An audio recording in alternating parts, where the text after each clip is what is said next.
The School Innovation and Turnaround Committee meeting will come to order. And we have a roll call. Dr. Bophy? Present. Dr. Bophy is present. Mr. Davis? Present. Mr. Davis is present. Ms. Edmonston? Mr. Garvey? Ms. Holloway? Here. Ms. Holloway is present. Dr. Jones? Present. Dr. Jones is present. Ms. Lewis? Ms. Lewis is present. Ms. Orange Jones? Mr. Rock? Present. Mr. Rock is present. Dr. Thompson? Present. Dr. Thompson is present. Ms. Vaucher? Here. Ms. Vaucher is present. You have a quorum. Thank you. A couple of items before we begin.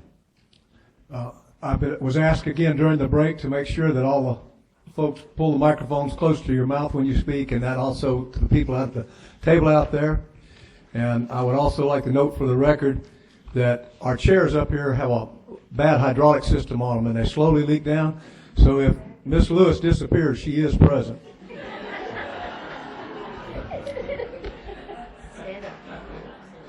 Yes.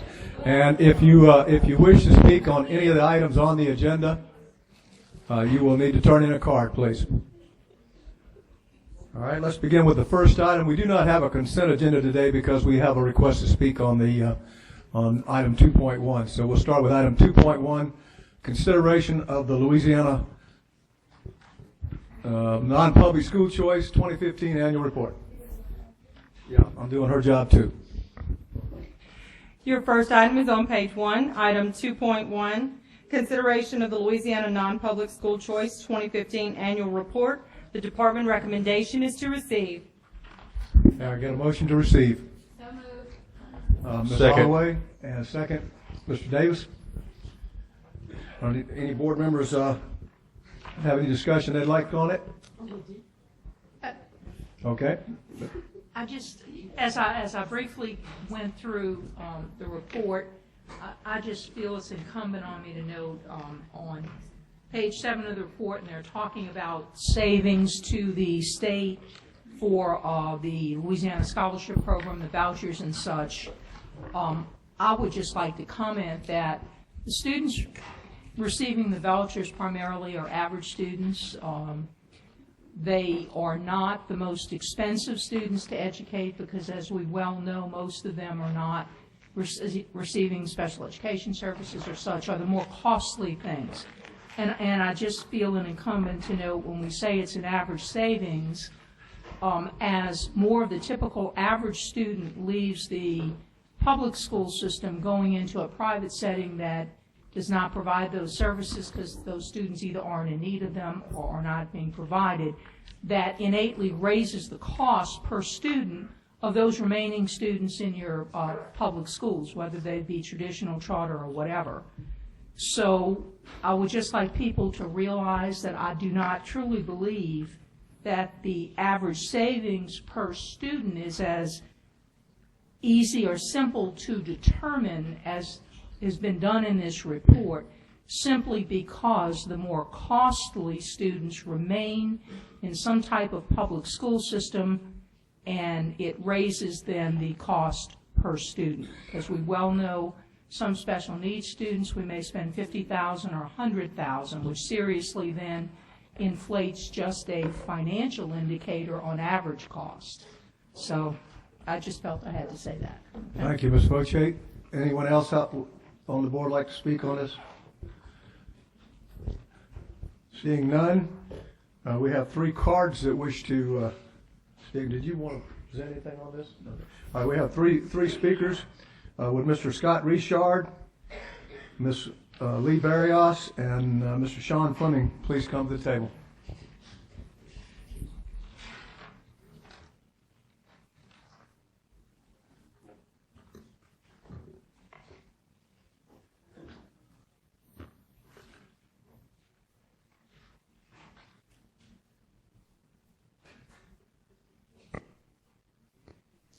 Lee Barrios, St. Tammany.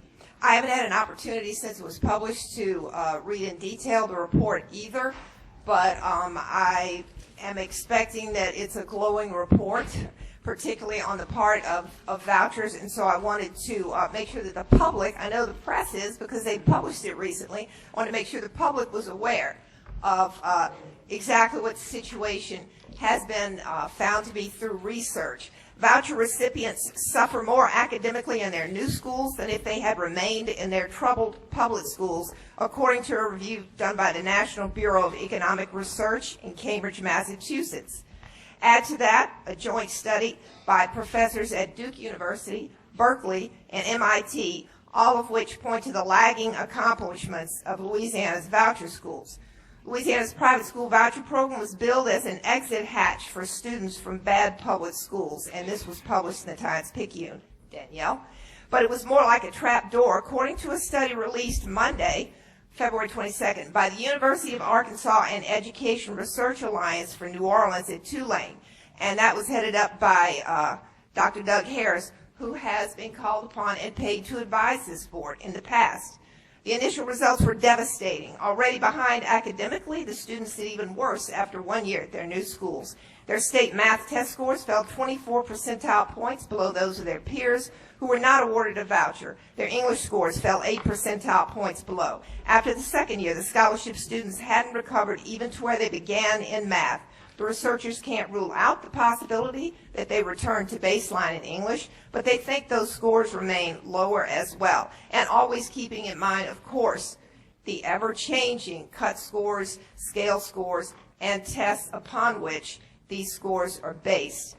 Quote, the students are learning less each year, Alliance Director Doug Harris said Monday afternoon. The program costs $42 million a year, and that's just what the state allocates for vouchers. That's not by any means a complete cost for vouchers, and I don't think the public realizes that. For instance, LDOE, with the approval of BESE, gave New Schools for Baton Rouge $1,250,000, which was 100% state funded, to open 2 non-public schools whose students' enrollment would be primarily voucher students. One of those is Cristo Rey, a Catholic school which has announced its opening in August. NSBR just announced that. There's another similar contract with NSBR for $500,000 relative to vouchers. The public's being kept unaware of all the problems and costs surrounding the state scholarship or voucher program. I hope that this report is very clear with the legislature. Thank you. Thank you. Which one of you gentlemen would like to be next? All right. If I may, Mr. sir. Fleming. Thank you. Thank you, Mr. Chairman. Yes, ma'am. Mr. Chairman, I have a question for the superintendent. It's my understanding that during the first 2 years of the voucher system, most, if not almost all, of the voucher receiving schools did not have their curriculum aligned to our state test. Is that a fair statement? I don't know that I have a survey of it. I do think, and I expressed to the academics who studied these 2 studies, and I'm very grateful for the studies that were published. I do think that the first year when the studies studied a year when the kids were assigned to those schools in July, the schools knew they'd be participating in June. You know, it is a lot to say that a school should have everything aligned to a test when they don't get the kids until basically the day the school starts. So I think that was a flaw in the study. You see in the second year that the results improved dramatically to a point where in English they were on a par and there was no statistically significant difference with others. But I also think the studies show that there's a lot more room for alignment that needs to happen, as you mentioned, and that hasn't happened yet. It would be interesting to see what the third year's data shows. I should say this, the scholars in the second study, the Arkansas Tulane study, are reviewing the third year's worth of data and will publish it, I believe, this summer. Oh, that would be good. But for what it's worth, then, my understanding, and as I said, take it for whatever it's worth to you, is that a lot of, if not vast majority of the students that are in the voucher program are in Catholic schools, and my understanding is that the Catholic schools in the second year did not have their curriculum aligned with our test. I think it's hit and miss, but I think you're right that there's, you've been administering the test in public schools for 17 years and private schools for the most part in this program for 2. I think we're going to see the same kind of steady improvement in non-public schools as you see in public schools. the results are real. You have to look at them with an honest eye. But on the other hand, over time, I think there will be improvement. And I'll be interested to see what the Arkansas Tulane researchers show this summer. Any other board members have a follow-up question? I just have a Ms. Edmondson? question. Are we receiving the report? Is that all we're doing? Yes. Thank you. Okay, Mr. Fleming? Thank you, Mr. Chair, members of BESE. I'm actually going to make a recommendation that y'all do not accept the report. I'm Sean Fleming. I'm representing the Louisiana Developmental Disabilities Council. Our state's in a fiscal crisis. All of the people who usually in purple shirts for Lateach changed to yellow to go across the street because we don't have money. This department was testifying about a $44 million potential loss, and there's probably more than that if there's not revenue found. So priorities are being put in place. Ms. Wojcik, you brought up the right point, but I'll do the math, because the math is now done for us. I'm on page 6 of the report, where it says the average cost to send a scholarship student to a C, D, or F public school is $88.54. And the catch on that is what I was bringing up earlier, the average. But we don't use an average. You have weights because kids cost different amounts. Private schools tend not to serve their fair share of kids with disabilities, particularly those kids with significant disabilities, particularly those kids who cost a lot more. So the other part of Act 464 would require the state to provide the same level of funding to charter schools using the weights as it does to traditional public schools. So there is actually a report on how much the state share is for the base rate if you don't have any weights. And that rate is not $55.45. The state rate is $2,574. And if you use the same level of math where you divide the amount of the total local amount that's put up by not the 680,000 kids, but the 990,000, the weighted amount of kids, you come up with a figure that's just over 2,600 for the local portion. You add those up together and it's $5,200, $52,009, which is less than the $55.45. But this scholarship program was deemed unconstitutional to be in the MFP. So there is no local share. It's all state general funds, every penny of it. Pennies that people that I represent are literally praying the state figures out can literally save their lives, can allow them to have someone help them with a trach or feeding and nursing, all these things that are life essential things. And so when I do the math, even with the local share thrown in, there's still a $336 loss per student on average, if you want to use averages. But to the Please bring state your share, remarks to conclusion. I'll wrap up. Thank you, sir. The state share, because it's all state general funds, we're losing $2,971 per kid in this voucher program. That's $8.8 million. And I do not think the state can have two things. One is the loss of money unnecessarily, but the second point is data that shows that a program is saving money when it is using numbers that's average instead of the actual cost for kids. And we know those numbers now. Thank you. Thank you. Ms. Kelly Bodiger will come to the table now. She'll be next after Mr. Richard. Mr. Richard? Thank you, Chairman Jones. Along the lines of the line of discussion that we're having on this report, I think it's incumbent upon the body that when documents such as this are put on out for display and legislators that are searching for scarce resources are looking at these documents, that we have some accuracy.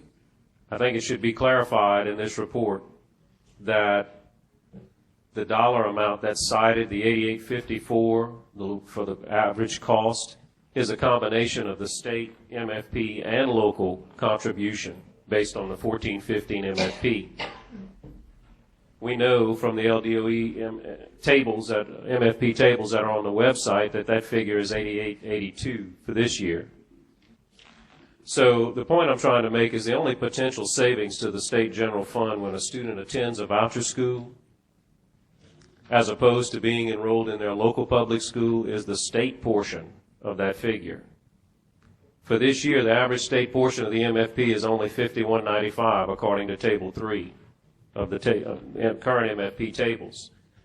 Using the average voucher tuition payment, the state on the average is actually spending more, several $100s more per voucher student than it would have to have paid for a local school district.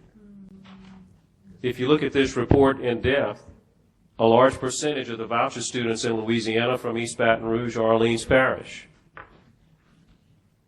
And the state overpayment for those even is higher. The state portion of the MFP per pupil in both of these parishes is significantly less than the average of $51.95, meaning that the locals raise most of the revenue to generate public education dollars. The voucher tuition in those parishes is significantly higher than the state average. We've seen estimates at the state level that the state is paying over $7 million per year more for voucher students just in EBR and Orleans, and that the state would have to have paid. It's more than what the state would have to have put up if the kids were in public schools.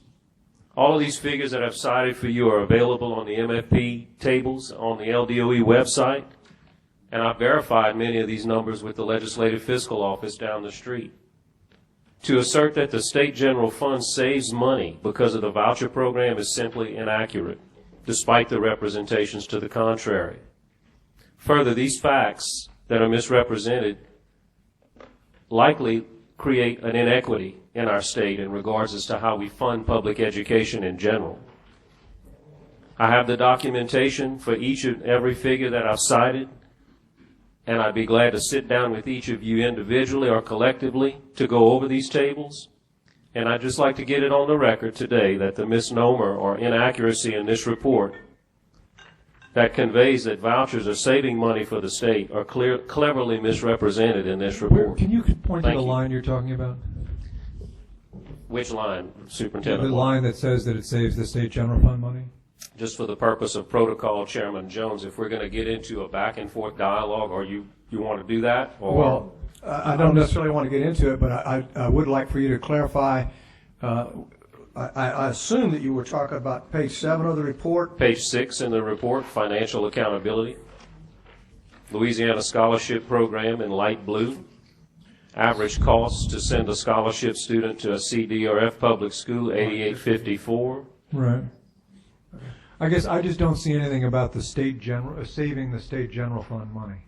I don't actually disagree with the point that Scott is making. I do think Sean's calculations don't account for the fact that the financial means test for these kids already gives them weights in the calculation. From what I heard, your calculation didn't include those weights. But I don't disagree with Scott's main point, which is that I don't, and I testified to this point in Senate Finance last week, I actually don't think that the state general fund is saved money when a child goes into a voucher program.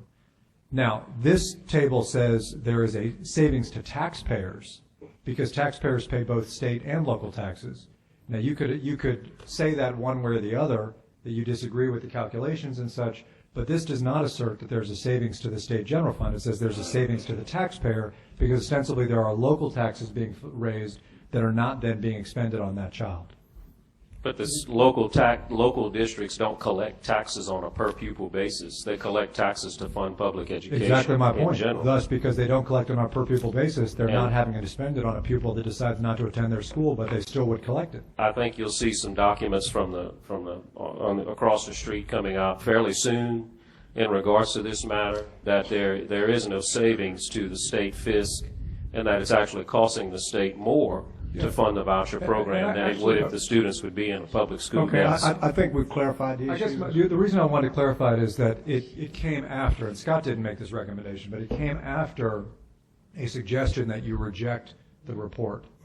And then Scott said later that there is an implication that it saves the state general fund money. I don't see that here. And one can disagree with the policy perspective that this voices or the calculations that are made. And I think they both make some very valid points. Points that may be worth considering as a matter of legislation. But I don't think that it says anything about savings to the state general fund. Mr. Okay? Chairman, I'm sorry, Jim?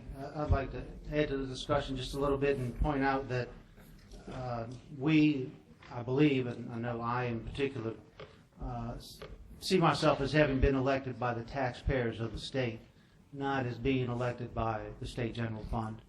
And therefore I see my duty is to the taxpayers of the state, be they paying state taxes or local taxes. So I would say state and local taxes to me are relevant in decision making. What was that last thing you said? You said state and local taxes are relevant in the My decision making. Yeah. in his decision-making process. Okay. I believe Ms. Foch has next. I understand Mr. Richard's point. The implication is savings to the state. And I do agree with Superintendent White when he said he doesn't believe that the voucher system saves anybody money, taxpayers, whether it's the state or, That's right. well, he didn't say I the didn't say that, total. yeah. You said the state. That I agree with. But I also agree it does not save the taxpayer, whether it's state or local money, as well. Because as we just had a 4 to 5 hour discussion, or however long it's been, when you're looking at an average cost per pupil, the regular education child in this state never gets the full $88.54 or whatever that amount of money is. Because the special needs child may get $50,000. The ELL child may get services valued at a larger amount. The at-risk child. So if the majority of the voucher students who are going to the private schools are not getting those types of services, and I think when we looked at the demographics of the students who do go, we are seeing that they are not getting those services. I would venture to say that if they, within our own public school system, they were not getting $5,545 worth of services that is being sent, say, to the voucher school. So those kids, who are the average kids, are really weren't costing the taxpayers on a per pupil basis $8,854. That's just a huge average when you take the 600, 700,000 students that we have in the public school system and divide it by the total amount of money that's appropriated, whether it be state money, local money, or whatever. But every child really has a different amount. So the least expensive to educate child is, in large part, getting the vouchers. The most expensive to educate child is remaining in the public school system. So that's my only issue with numbers such as this. You know, you can do anything you want with statistics, and you're absolutely right. You take the total amount of state and local money and you divide by the total number of kids and you get 8,854. Then you take the total number of voucher students and the average is the 5,545. So right off the top, it looks like there's this huge savings. But it's not going to be the huge savings, because that per pupil of 8,854 will continue to increase because the students in the public schools then are going to be the more costly students to educate. Thank you. You know, and I have to say, a good friend of mine once said that if you torture a number long enough, it'll confess to anything. I think we're just about getting to the point of torturing a number here. So, and I neglected to say that when you come to the platform, please give your name and who you represent. So, Kelly, I'm going to murder your last name. Is that Bacher? Bacher. I get it wrong every time. Okay, Kelly Bacher. Good afternoon. Kelly Bacher with the Louisiana Federation for Children. I apologize for my voice. I'm a little under the weather. But I do want to start by commending the Department of Education for putting together such an extensive annual report. Not only does it show us continued student improvement and growth since 2012, but one thing that I would like to highlight that hasn't been highlighted very well is the fact that we've cut the academic deficit in half, almost, since 2012. So when we first expanded the program statewide, and the numbers are in that annual report, I don't know what page, but if you look at the numbers for the Louisiana Scholarship Program, In 2012, we were 32 percentile points behind the state average, meaning the state average for every child taking the state assessment. And just this current year in that report, that academic deficit has closed to 18 percentile points. For me, that is huge. People don't like to talk about growth. We get headlines that say voucher students still lag behind public schools, which is the truth. But we started with children that came in from C, D, and F schools and are 250% below poverty. And I do think that these non-public schools who have cut the academic deficit in half deserve some credit, because that is a hard task, as many of us know. Many schools, even where I come from, in Ascension Parish, have struggled with remediation of those students that are at risk, like most of the voucher, well, all of the voucher kids, because they're 250% below poverty. And those kids, and all of those kids in the 2012 data, had to come from a C, D, or F rated school in order to have data the following year. And so it's not like I'm speaking to kids that started in kindergarten and matriculated from the school. Those kids were actually 250% below poverty and came from a C, D, or F school, and we have made huge academic gains with those students. And I just think sometimes we get caught up in numbers. And I will tell you, I have spent a long time in Senate Finance, the last 2 weeks actually, which is why I'm under the weather. And yesterday, we had 3 parents and a grandmother come to the table and testify. That testimony was so moving. They literally had children, not just in the voucher program, but had older children in the public school system. And they testified about the changes that they saw in their child's academic, social behavior, and those are things that you just can't deny. And so when parents constantly come, and I know they're not here today because this is a report that was on the consent agenda, but when they constantly come and tell you their stories and how it's impacting their lives and making their child's lives better, I just think you can't deny that. And you're talking about numbers now, but you forget about the faces behind those numbers.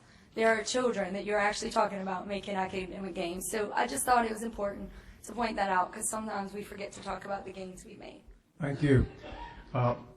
Any other board members have Yes, I Ms. just Anderson? have a question, I guess, to Superintendent White. So, non-public schools, by and large, there's no mandate for them to serve children with special needs, correct? That's correct. Okay. So, go Let me correct ahead. that. They must accept every child assigned to them in this program, whether or not that child has disabilities.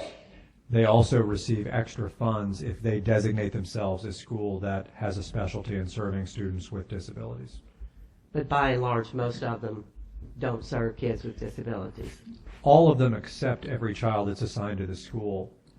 Many of those kids have not been classified with disabilities. I think it's almost, because of that system, very hard to tell. But I would say by and large, I think a lot of what Sean says is accurate about, and Doris, Ms. Voce, says is accurate about those schools not accepting or not having in their populations as many of those kids. However, I do think it's fair to say that there's it's a different system of servicing such students, and I do think, therefore, that some of the same classifications and nomenclature that we use in the public system sometimes doesn't always apply in the non-public system. Thus, it is a little harder to count those kids when they are there.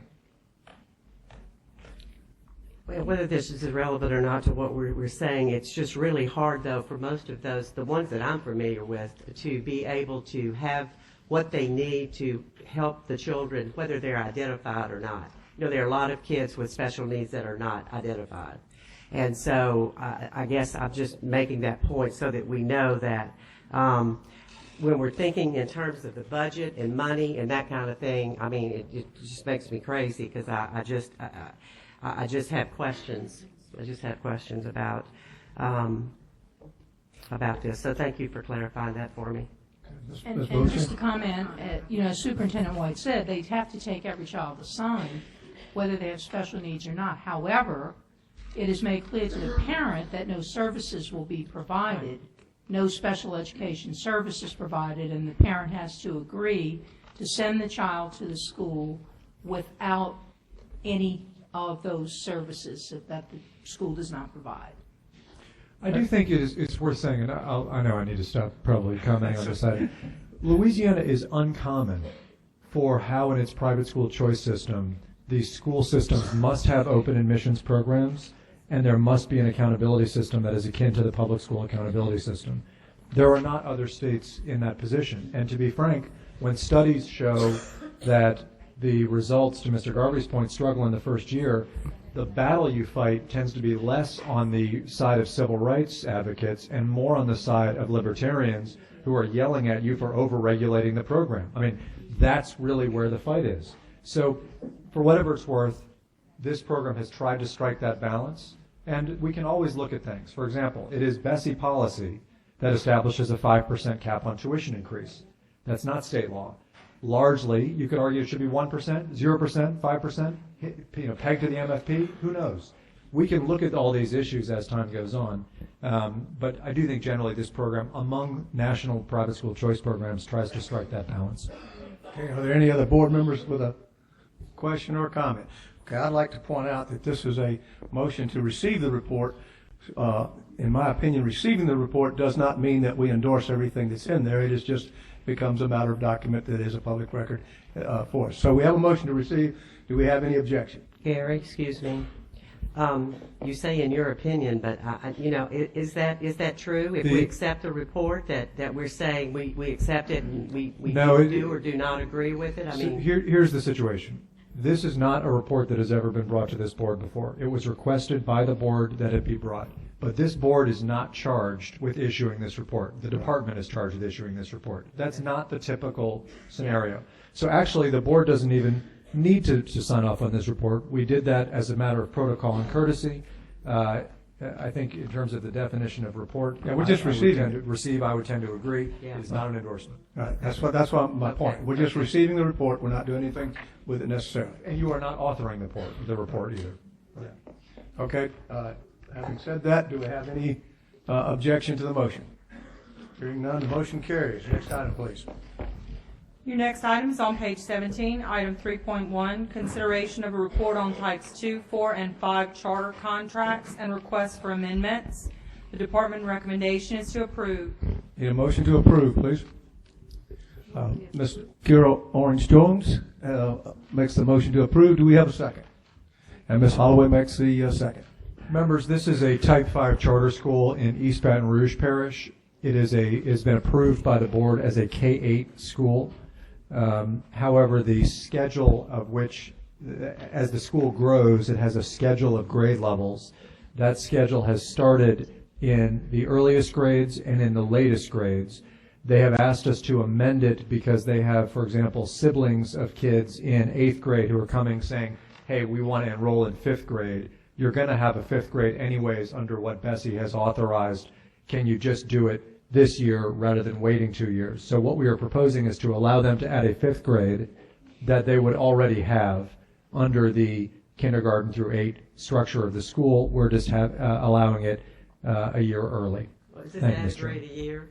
It's an add a grade a year school, but they're starting from the bottom and from the top. Okay. So they're meeting in the middle, and we're allowing them to meet in the middle a little bit earlier than they would otherwise.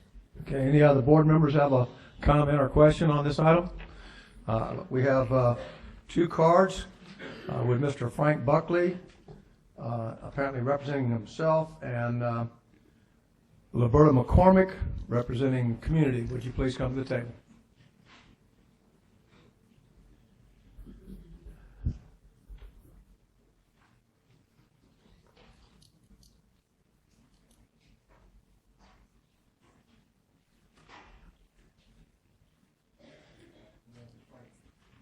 Frank Buckley, concerned citizen of New Orleans, and as I sit here today, I'm really concerned about this new board. It's scary. Please get closer to the mic. Yeah. Okay, I'm a concerned citizen of New Orleans, where we have in the Recovery School District 100% of the schools are chartered. And as I come here and listen to this new board and see how y'all deal with the people that's coming with concerns and how you're just dismissing and moving us forward, it's scary. Now, we're talking about contracts. I gave you a handout that said fraud in testing, special education found at Renew Charter School, January the 29th, 2016. There was cheating going on at Landry Walker that was in the paper around the same time. There's a lot of time. Excuse me, that, I don't believe that's germane to this particular I'm school or talking this about particular. charters. Yes. Can I finish, please? Can I finish? But this is democracy prep. This is not the folks that renew charter and so forth. So you need to keep your talking comments. Charter to- 2, 4s, and 5. People that Okay, have but those this is a charters. particular item on here. This is for a change to a proposed contract that deals with democracy prep Baton Rouge. Okay. I don't see Baton Rouge up there. I see type 2, 4, 5 charter. That's a standing item. And that's the one I'm commenting on, the 3-1. And request for amendments. My concern, when you please hear the people out from New Orleans. Well, we are going through Yes, charter sir, but amendments. understand what I'm saying to you. The allegations you're making and so forth could be construed to be against the article that's under consideration, and that has nothing to do with that particular group, and I don't think they would want to be lumped into that category.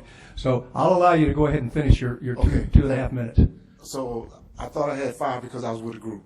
No, sir. Okay, so You didn't fill out for a group, you filled out for an Okay, individual. can I finish it? Let me get my minutes in. So we're talking about fraud in January 29, 2016. That's just being ignored. The guy, Gary Robichaud, who's the CEO of that charter, he lost the position as CEO, but got another position at the same charter with the same salary. I attended a board meeting yesterday with some students from Culver Prep, and it was 5 African-American students talking about how they were being treated at Culver. And they talked for about an hour, but I could only take 30 minutes of it, and I had to step out. A senior talked about how he was applying for colleges, and he had to give his transcript. And the people from the college want to know, what did he know about economics, because he had an A in economics. And the kid said, I don't know anything about economics. I never took an economics class. So again, there's no oversight to what's going on in these charters. Grading scale at one of the renew schools, 90 to 100 is an A, 75 to 89 is a B, 50 to 74 is a C, below 50 is an I, and these are K through 8 schools. So when these kids get in my classroom at 9th grade, and the parents start complaining because the kid is failing, and they come tell me, my kid was on the honor roll for 3 years. If your kid had an average of a 77 at this school, your kid is a B average. Your kid can't multiply 7 times 7. I gave my students, 10th and 9th graders, a diagnostic test. Grade equivalent for some of those kids was 2nd grade and 3rd grade. We just trying to tell you all what's really going on with this charter school movement in New Orleans. Thank you. Please bring your. Can I just bring it to a close? Okay, so If back to you the do it document. quickly. Back to the document I gave you earlier, where you talked about the Holy Cross thing shouldn't have been in here. We could take the Holy Cross thing out and look at the embezzlement of $70,000 kids' school. Thank you. Okay, so again, I guess we have to go to the federal. Okay, court I'll because remind the board that the item under consideration here is an extension of a contract to Democracy Prep, and please keep your deliberations to that. Well, Thank you. Mr. Jones, let me just ask a question. Since it's already been brought up, and since Mr. Buckley's been here twice, I just want to ask the question. So, for allegations like that, and it has been in the press, and we've all seen it, where does someone go, John? Where? With questions and problems like that?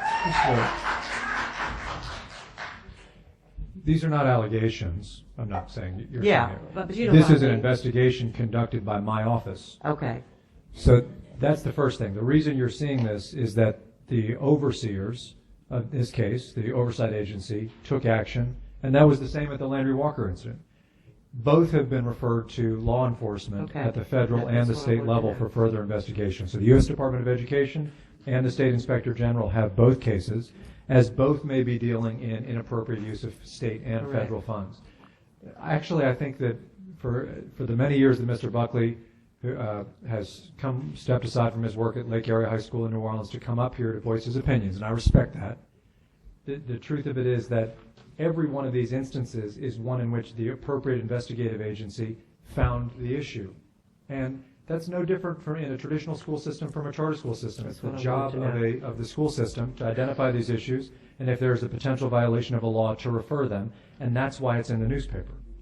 In I'd like to- 2011, excuse me, I told excuse John White me, about sir. cheating at a Excuse charter me. school. And Excuse John me. White said he was not going to investigate. You are out of order. 4 years later, one of those students that were cheating came to my class as a 12th grade student. About 2 months ago, the child just disappeared. So this stuff is affecting the people in New Orleans. We can't continue to ignore cheating, fraud, money being stolen, equipment being lost. We watching it walk out the building.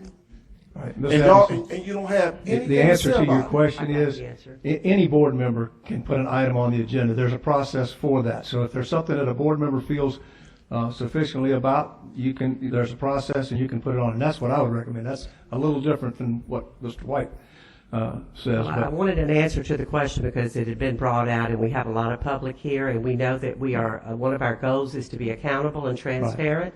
We got the answer from Superintendent White Right. and Mr. Buckley. Please put it on the agenda. But we do have to, Thank you. stay germane to the issues on I the committee understand. agenda. Okay, next item, please. I guess, no, wait a minute, I'm sorry. I have a lady here. And this is Liberta. Okay, thanks. And I would like to hope everybody can hear me because I waited long, came from it's my first time speaking here. I've spoken in New Orleans on several cases about everything that's going on that's wrong. That's my activity for a part of my life. My question is, will transportation be a part of the contract? In November 2012, at the BESE meeting, it was reported that children were at the bus stop at 5:30 in the morning. A vote was taken for investigation. Every board member voted against it, including the board member who requested that the children requested the children's abused. In 2014, board members strongly spoke out against the transportation investigation and racism, and she was ignored. Now it's 2016, and there's no monitors on the bus. Bus monitors are needed to maintain discipline. 10-year-old was struck by a pickup truck at 7:57. A 14-year-old was robbed at the bus stop at 6:31. Students exposed to drugs, fights, bullying on the bus. 17-year-old escaped an armed kidnapper at 6:30 a.m. At least 5 students sexually abused on the bus. An older student, upper grade student, was killed on the way to the bus at 6 a.m. Student robbed at the bus stop at 6:30 a.m. 2 young ladies, 10 and 11 years old, were arrested, handcuffed, fingerprinted, and booked for fighting on the bus at 7 a.m. 2 fourth grade girls molested by 7th grade boys. Students were sent home without any means of transportation. 7-year-old killed crossing the street at 6:45 a.m. Bus struck the tree when the brakes failed. High school students arrested for fighting on bus. 2 males pointed rifles at a male student while sitting on the bus. Would you have your child to ride the bus? And also, sleep-deprived children don't perform well in school. To use their minds, the minds and body works together. They need rest. All of you look like you had a good rest last night. Even though it's later in the evening, it looked like you rested well last night. Well, those children, when they have to get up to be at the bus stop for 5:30 or 5:45, there's no time for breakfast. They'll still have to get up at 4 o'clock. They probably go to bed at 10 o'clock, have the parents are working, and they can't monitor when they go to sleep all the time. I'm asking you people here, because you all look like normal, clear-thinking people, and I speculate that you are. But I'm going to tell you to let this continue to go on like this with this busing. This it needs to be stopped.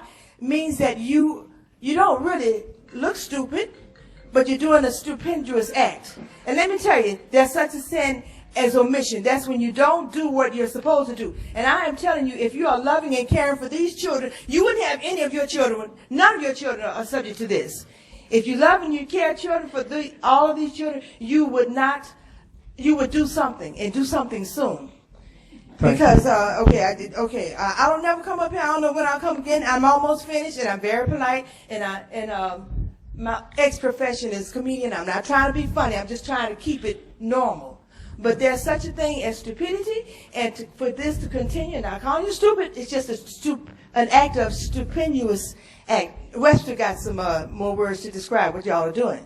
So when you have time, I want you, to look it up, please. Thank you, ma'am. Okay. Please conclude your remarks. I'm going to go and let me see. Let those children get some sleep. And if you don't, the job performance is not showing. You ladies get a job cleaning up. Get one for a maid. And you boys or men, go shine some shoes. Do something that's going to make a difference. That you're really going to see a difference. Thank you for letting me speak. Okay, it really makes me infuriated when I have to talk about things like this. But think about these kids at the bus stop that early in the morning. Would you let that happen to yours? No. The answer is no. Thank you, ma'am. Board members, before you vote, I will remind you that what you're actually voting on here is a change to the contract of Democracy Prep Louisiana Charter School. That's the only item that's there. So, do any board members like to comment or? And correct me if I'm wrong, we're adding grade 5 a year early. Is that what we're doing to this I school? honestly have forgotten. Yes. Yeah, okay. I had to. That's why I want to make sure. Okay. Do we have any objection? Hearing none, motion carries. Next item, please. Your next item is on page 23, item 3.2, consideration of a status report on types 2, 4, and 5 charter schools. The department recommendation is to receive. May I have a motion to receive the report? Second. Mr. Garvey moves and Mr. Rock seconds. Any board members have a discussion or question? I just have a comment. Okay. This is an annual report, and Please come to the mic. oh, sorry. You're going to have to raise your chair. I'm sinking again. This is an annual report, and I know it's not supposed to be very, very detailed. I have an issue. I'm detailed oriented. And just a comment, I think we really need to do more about highlighting, I guess, some of the improvements and successes of the schools. Like on page 31, I only see highlights on Kenilworth and Esperanza, and also the New Orleans education landscape. And I think it's very important that we really give the people of Louisiana a more holistic view of what charter schools in Louisiana really, I guess, what's really going on based on different regions, and not just siloing it, always focusing on New Orleans.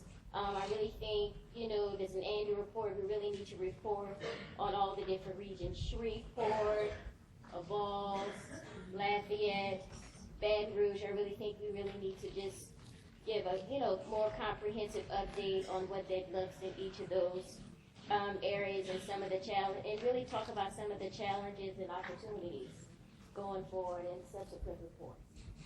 Thank you. Any other board members have a comment? We'll note that. All right. No other comments from the board. We have 3 public comment cards.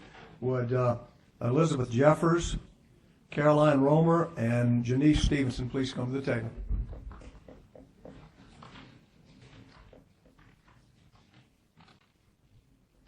I guess 1 out of 3 is not bad. Are they coming? Yes. Okay. Well, why don't you go ahead and start while we're waiting on them to come. This is Ms. Caroline Romer. Thank you, Mr. Chairman. Caroline Romer, the Louisiana Association of Public Charter Schools. Just a couple comments. First, we're excited that an annual report comes out. A lot of the problems facing public education, and certainly for charter schools, is a lack of information. And so anything that can get out to the public that helps them understand what is happening with their children and what's going on in our public education or even private education systems are very helpful. And to Ms. Lewis's point, we agree. And as an association, work closely with those that put this together in the Department of Education, and would like to see even more information here, whether that's regionally or just more data in itself. I know a lot of you have been in the room for conversations, things like expulsion and special ed and at risk and how they're funded and what their per student monies look like. I think this is an opportunity to, again, share even more information with the public and be as transparent as possible about that. Secondly, we're very excited about the good news that's in this report. Charter schools are held accountable in the areas of academics, finance, and as it's listed here in organizational standards, and this report is showing that charter schools are hitting their marks in those areas. But at the same time, this report also shows that there's a lot more work to be done. As you can see from there, we have quite a few of our schools that have letter grades of A, B, or C, but we still have many schools challenged with letter grades of D and F. Our goal as an association is to have the best charter schools in the country, some of the best public schools in the country. And so this report helps us as an association know who needs some help, and hopefully will guide you as an authorizer as you do your work to realize who may need to be invited to do something else. But we really do appreciate this information, and again hope that we can expand on the information that's here to provide even further insight into our schools. Thank you. Thank you. Now, which one of you ladies would like to go first? Hi, my name is Janice Stevenson, and I'm here to speak on oversight of charter schools. I think I am very upset would be the word, to think that charter schools have their own governing bodies, they make their own laws, and they're not always subject to the same stipulations and requirements as the public school system. In some cases, they do better, but in other cases, they don't. I know charter schools that, as you've heard, are cheating. I know charter schools that are failing.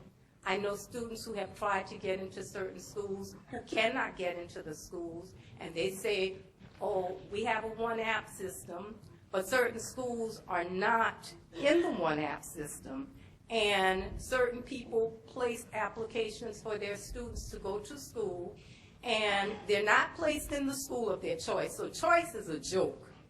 They're not placed in the school of their choice. They're placed maybe one or two choices down.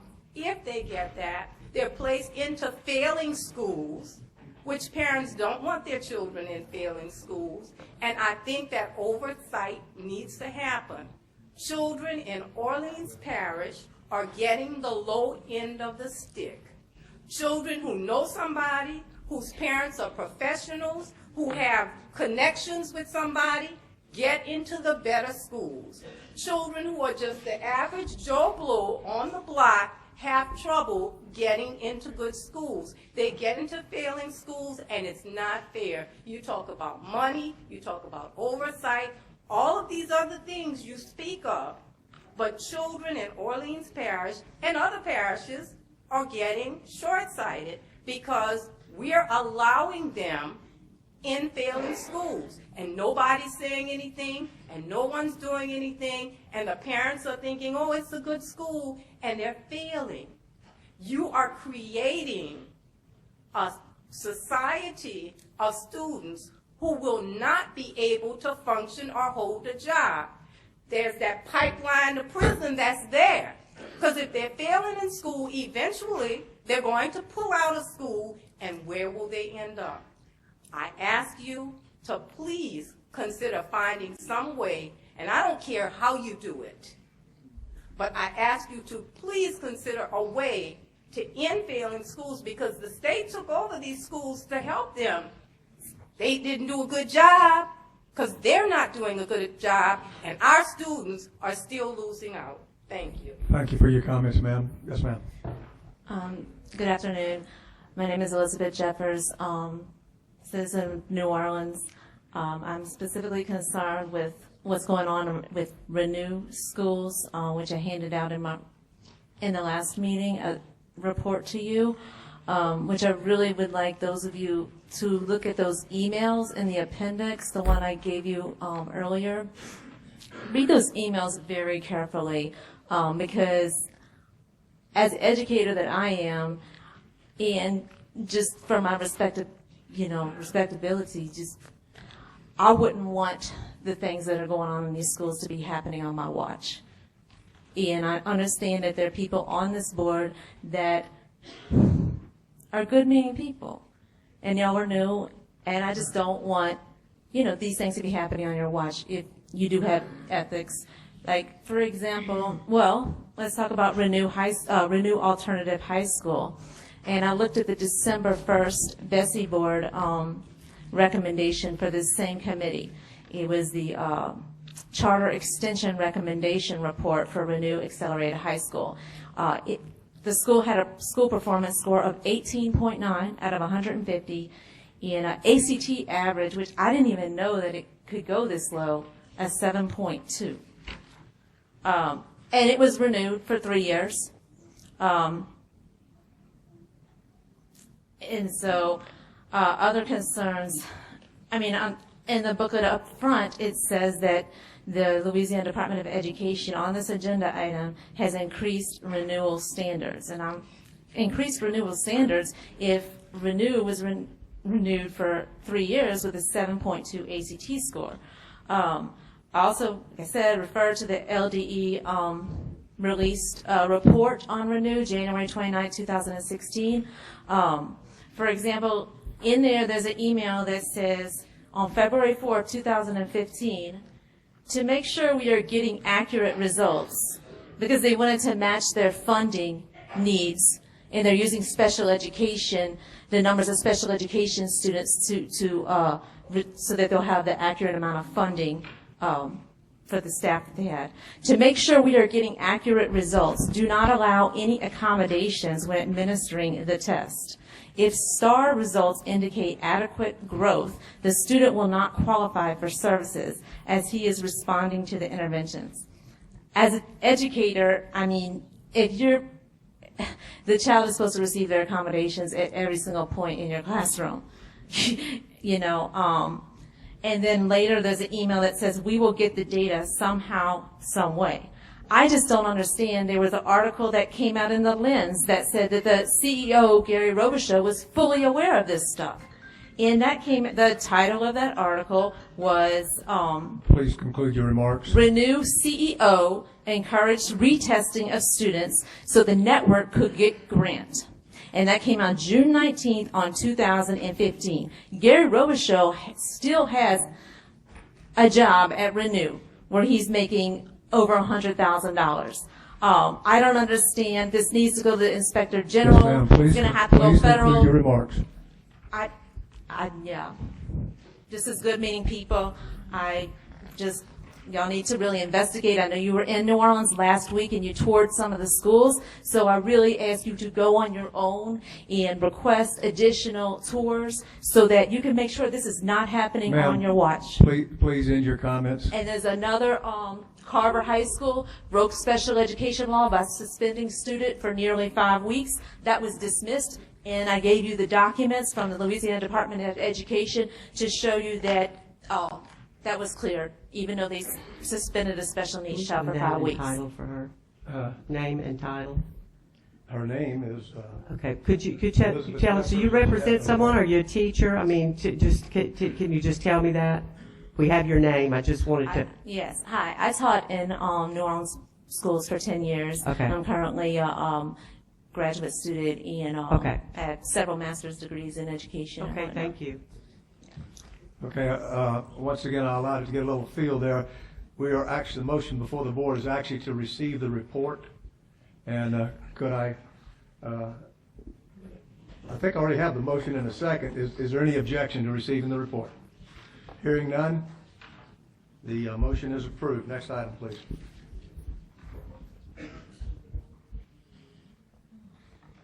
Okay. Your next item is on page 34, item 3.3, consideration of the Type 2 charter application and the third-party review concerning Kingdom Builders Community Development Corporation for Lafayette Parish. and the report regarding third-party reviews for future charter school applications concerning the leadership component of the charter application process. Board members' supporting documents have been distributed. The department recommendation is to receive the third-party review of Kingdom Builders, CDC, to receive the report regarding future applications, and to deny the Type 2 charter application submitted by Kingdom Builders Community Development Corporation in Lafayette Parish. Okay. May I get a motion, please? I'll move the motion. Okay.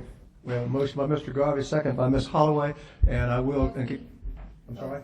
Oh, was it Ms. Bophy? I'm sorry. Dr. Bophy. And just in case I forget it when it comes time, this will be a roll call vote item at the request of one or more board members.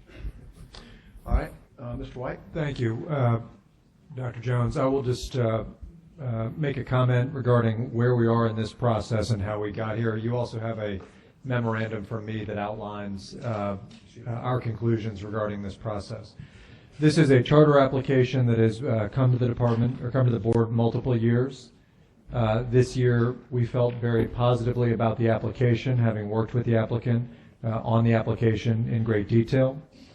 Toward the conclusion of the process, my senior staff and I became aware of the episode on a reality show that has been much noted that caused us some concerns.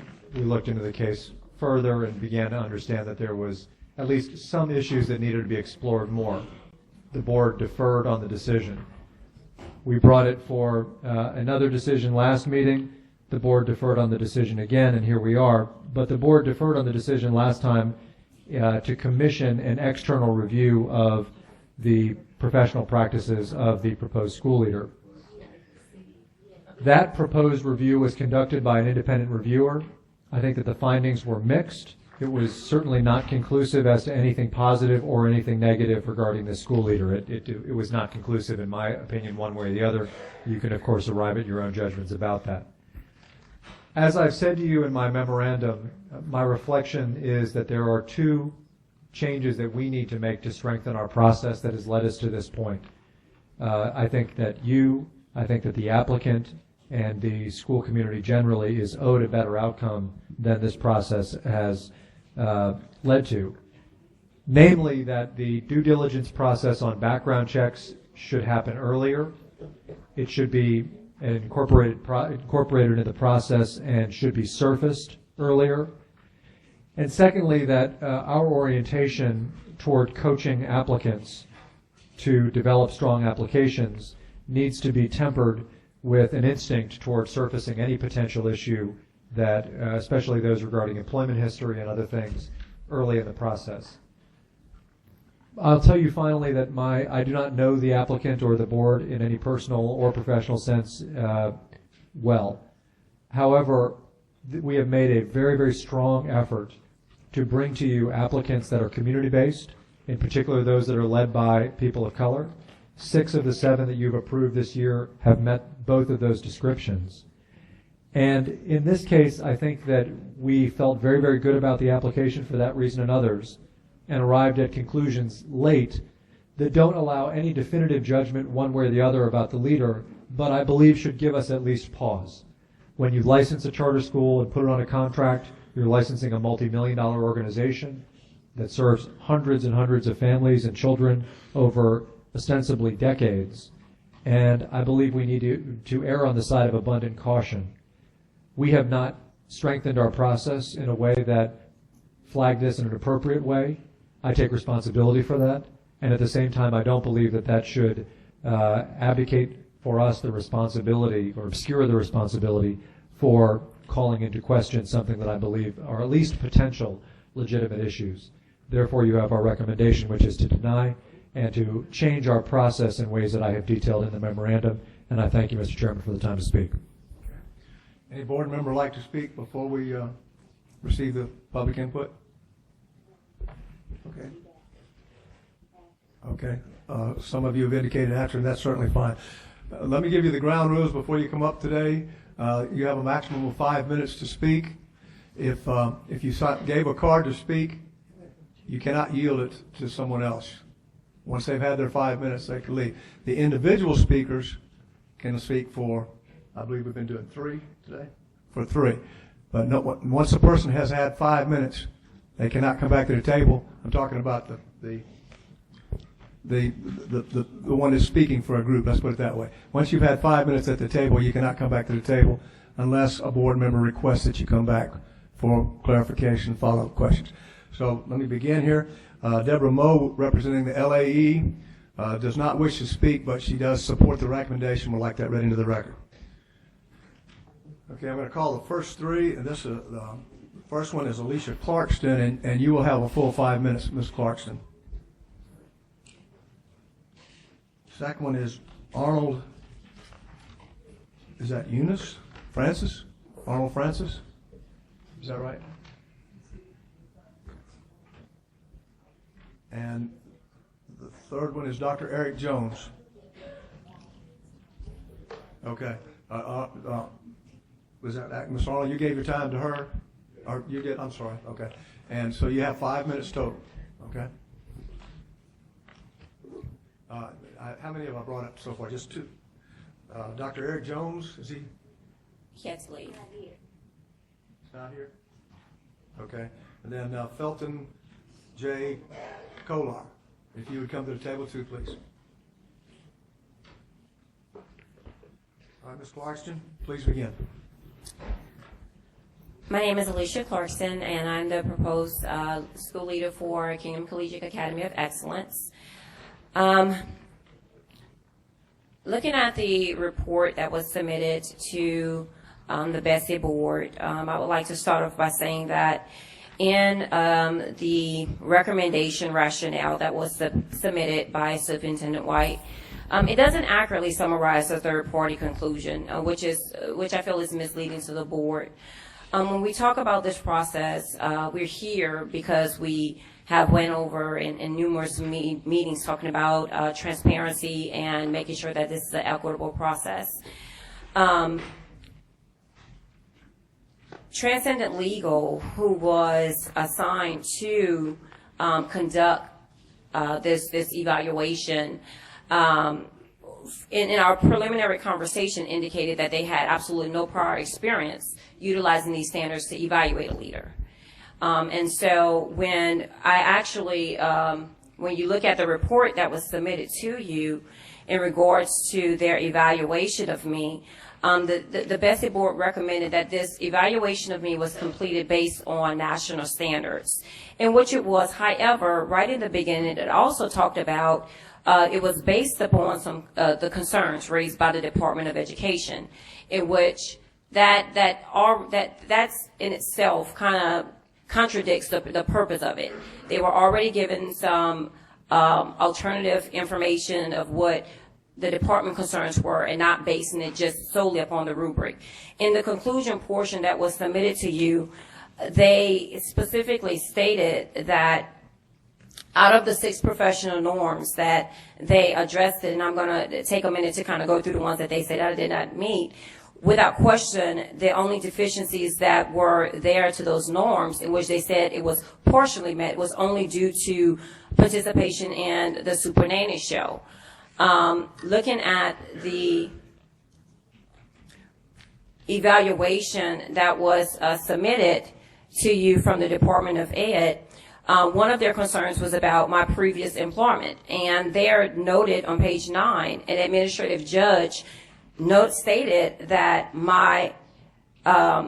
that I notified the employer of my absence, and it was not for frivolous and unwarranted reasons, but due for a medical condition, and that's stated there, and that was submitted by the administrative judge. The first 2 standards, Transcendent Legal said that I met those standards.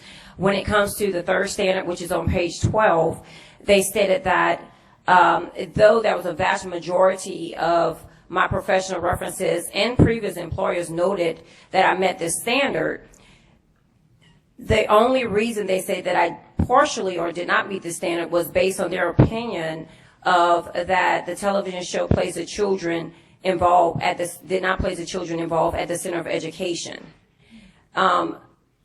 even for the next standard, on standard 4, which is on that same page, again, they clearly states that several of my previous employers and every professional reference that they had stated that, I met this standard. And then on page 13, they say that it was individual, they felt that I didn't always acted in a manner that safeguard promotes values of individual freedom and responsibility and social justice. But right beneath that paragraph, again, they talk about the Supernanny show, but there are no comments or no evidence that says anything even about the second norm, the social justice. It's not even mentioned there, just completely omitted there. When we just look at this report in all, and what I've submitted to the BESE board as my evidence, because in Superintendent White's rationale, he said that there was evidence of issues. And I agree with that. There are evidence of issues. From the January meeting, there were letters that were submitted in regards to my character, because that was submitted to my board in regards to individuals that have worked with me. Following that meeting, individuals were, and these are letters were submitted to BESE, they were contacted from their superintendents and different individuals in power and questioned about writing such a letter to speak in regards to my character. And I contacted my BESE board representative and say, hey, this is going to be a witch hunt. This is going to create an issue already. And as you can see from the documentation that I provided, numerous letters have changed as a result of that. And I know I need to close. In closing, what I would like to say is that we talked about making a transparent and equitable process. Mr. Dean at Laurel Oaks Charter School, you mentioned about the charters that were awarded in December. That charter was awarded. This individual never completed the Building Excellent Schools program, was terminated out of that program, but still was awarded a charter for that. We have to be clear about the process. In the emails that I submitted to you and just kind of showing you what was submitted, we asked the department for documentation about the Believe and Succeed grant, where I was administered $7,000 to $8,000 from the Department of Ed. What was the rubric? What was the guidelines? In response to that, they said, well, hey, that was handwritten. It was in the archives. We're going to submit it later. Then they came back and said, oh, we're sorry. No, it was not handwritten, because everything they submitted was then typed. And I said, well, where's the original documents that was supposedly handwritten? We're talking about the Department of Ed. I'm sure that they didn't handwrite information. None of that information was ever disclosed. In regards to the school that we're proposing is not just to serve Lafayette. And I know Lafayette is a B district, and I commend the efforts that they have put forward. However, the numbers still remain the same. It remain a fact. The last page of the document that you have that was submitted from the department, it shows the number of students. Though Lafayette is a B district, 15,307 students attend CF-rated schools. And our school is not just to serve Lafayette, but a region. And in the region, 47,473 students attend C to F schools in our region. Thank you. Please close your comments. Thank you. And so in closing, I would ask that the BESE board would not deny, but that they will approve our application, our charter application, based on the information that has been provided. And based on the data, agreeing again with SchoolWorks' recommendation that there is a need for the school, compelling need for the school, and that the school is a sound model to address these students that are currently attending these CUF schools. Thank you. Sorry, your name again, please. Yes, my name is Reverend Felton Kolar. I don't need much time. Kingdom Builders Community Development Corporation is a grassroots organization. I myself and the board members of this organization has invested thousands of dollars in this charter and hundreds of hours in the development of this application. The Department of Education has also invested thousands of dollars in the form of Believe and Succeed. Reason being is that the data supports the need for the school. I pray in good faith that your decisions are based on the truths in this matter. The data shows the need for this school. If it didn't, we wouldn't be here right now. Despite what is said at the district level, the Department of Education data shows otherwise. The superintendent of Lafayette Parish at the previous meeting has stated that he was meeting with groups in regards to a Type 1 charter. So evidently there is a need. Or why would they waste time and money on something that's not needed? Our decision to pursue this charter application was based on students' needs, in which at the point the department reviewed and agreed that we had a viable application. The department and Superintendent White is prideful of the rigor of their application process until today. I mean, that was pretty much written in papers that they was proud of how strenuous that the application was until now. Schoolworks, the third-party evaluator, validated the department decision that we are capable and meet the qualifications to operate a charter. The reason why we are here with Superintendent White's opportunity to prove our CEO, Ms. Clarkson's personal life, was justiciable reason to deny charter approval. The process which was paved with textiles proving him wrong. Without the principal's bashing of Ms. Clarkson, in which it wasn't her responsibility to tell him she was in a program designed by Superintendent White, in which in 2 years she will open a charter school. From the outside looking in, it seems like there were some discrepancies between Department of Education and Lafayette Parish School Board, not Ms. Clarkson. In my close, I hope that someone give Ms. Clarkson and her family a formal personal and public apology after the manner in which their names has been tarnished in the eyes of her and her children's peers. Thank you. Thank you, sir. Any questions, any board members? All right, may I have Julia Castle, Dr. Lily Lockett, and Bishop D.L. Kohler to the table, please.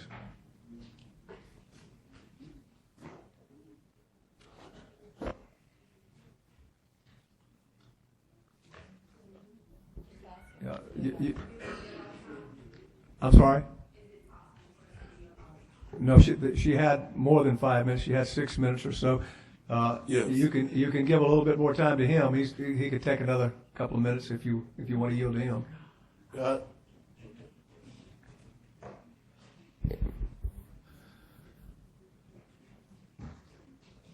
What about are you Julia? Yes, I'm Julia Castle. Okay. That's correct. Dr. Lily Lockett. Is that Lockett? Is Dr. Lily Lockett there? Would that be Miss Lockett? Doctor. Okay, and Bishop D.L. Kohler. I hope I'm pronouncing that right.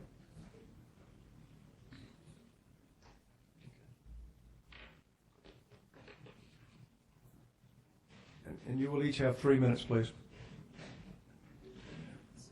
Would you like to be the first? Yes, I can be first.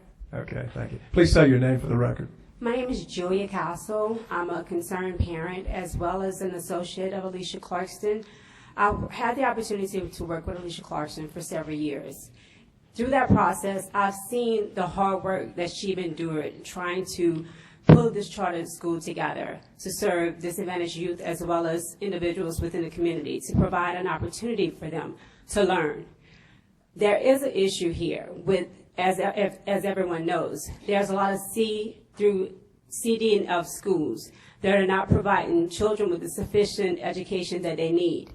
My son is actually at a good performing school out in Lafayette Parish. They have taken so much away from the curriculum. I mean, he's in the 5th grade. They've taken out spelling. My child is required to write a research papers, and they're not even teaching them how to spell. That is disturbing to me. They're not teaching them cursive.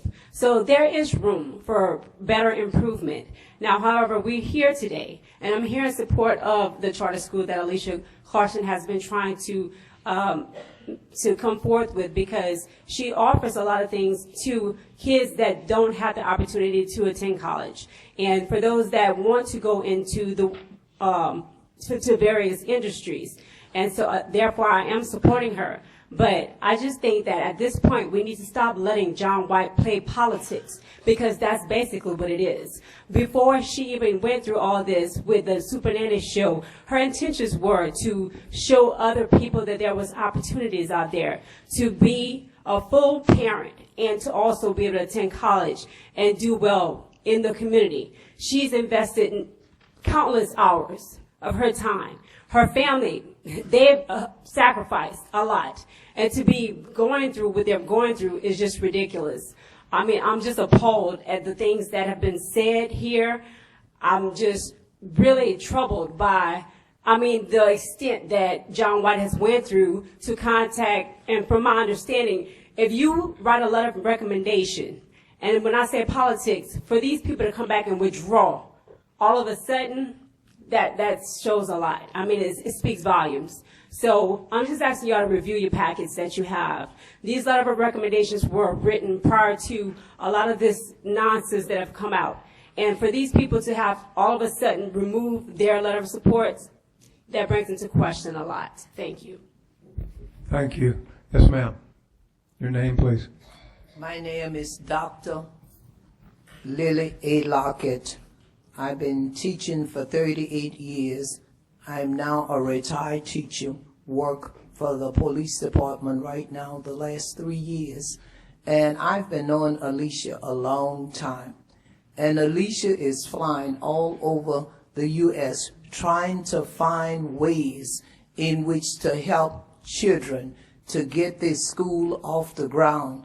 Alicia is dedicated. Where she finds all the time and the effort to do the things that she's doing, and I know she's doing it with the help of God, and only through God she can do these things. And the things that they're trying to say about Alicia, demean her character, is just unreal. And I say to you today, just think about it and make a clear decision of what is best for our kids in the Lafayette regional area. So I, Dr. Lily A. Lockett, tell you today, please, please accept Kingdom Builders School. Thank you.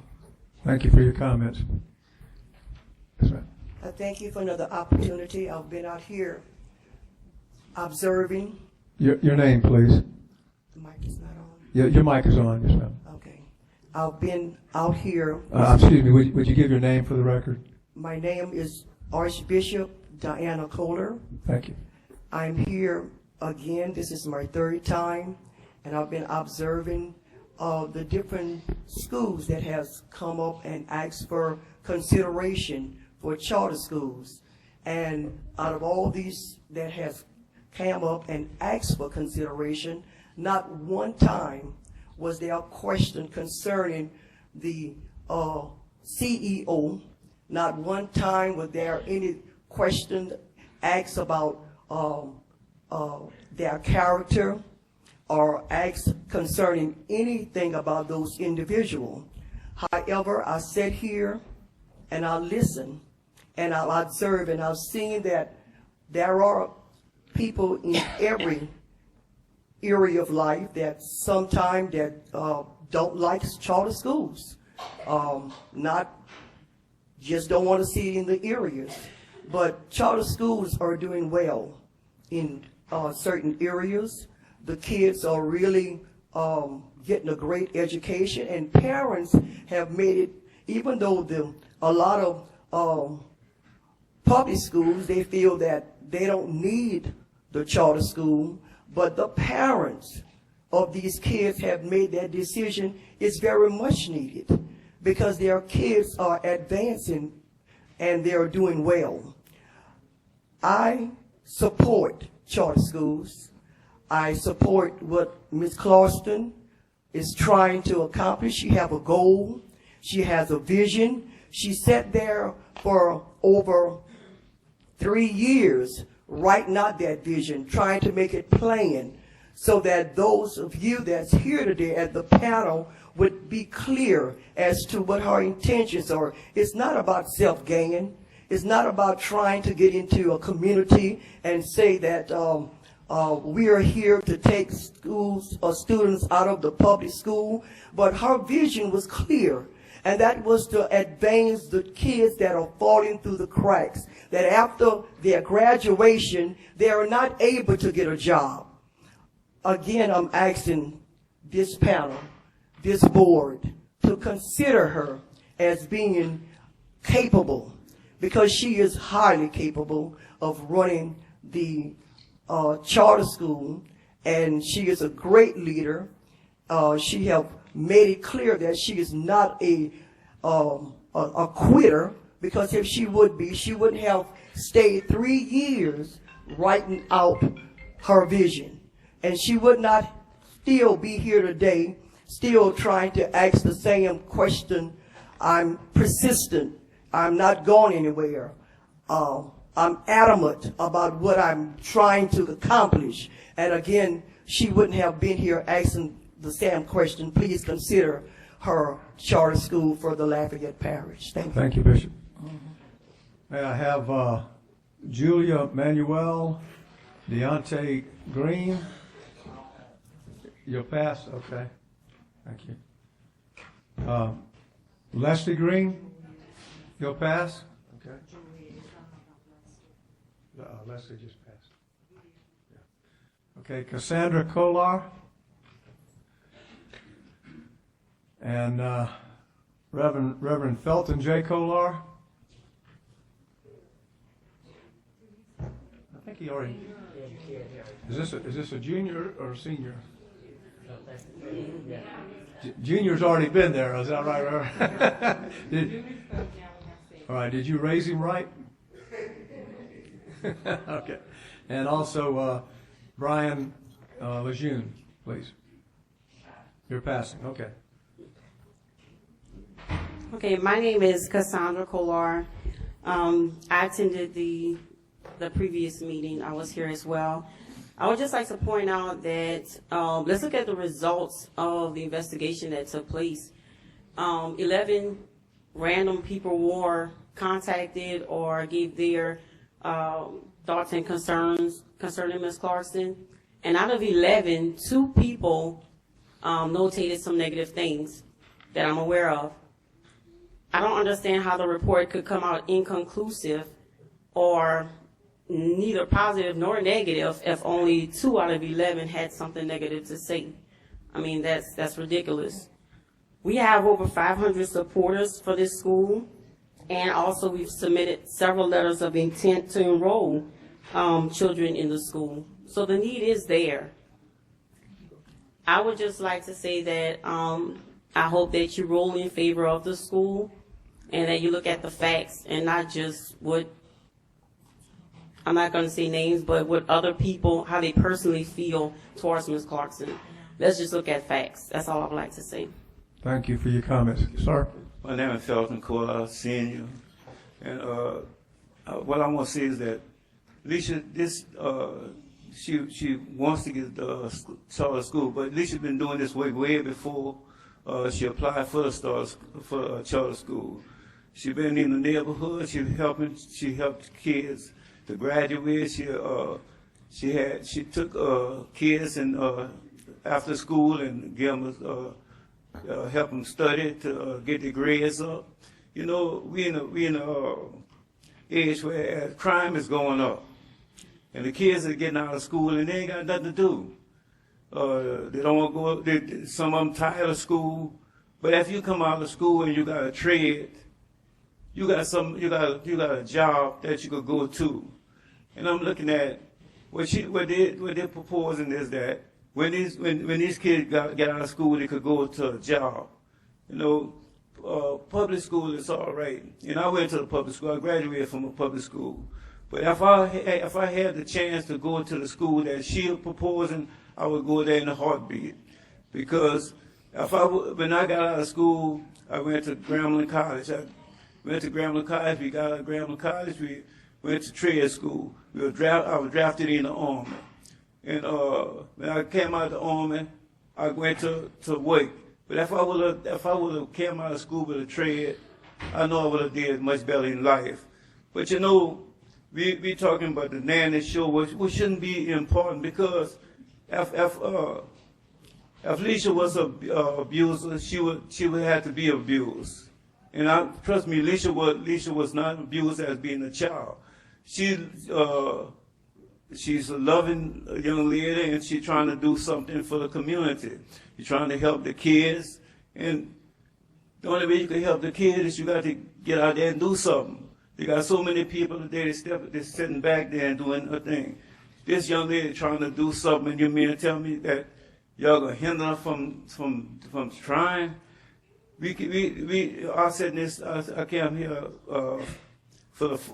this the third time I'm here. And I'm sitting up here listening at these guys at school that's failing and is still supporting these school, and this young lady want to get a chance to improve the children's life, and then they're gonna make us this make a thing that's on the nanny show. And she didn't went after the nanny show. The nanny show went after her.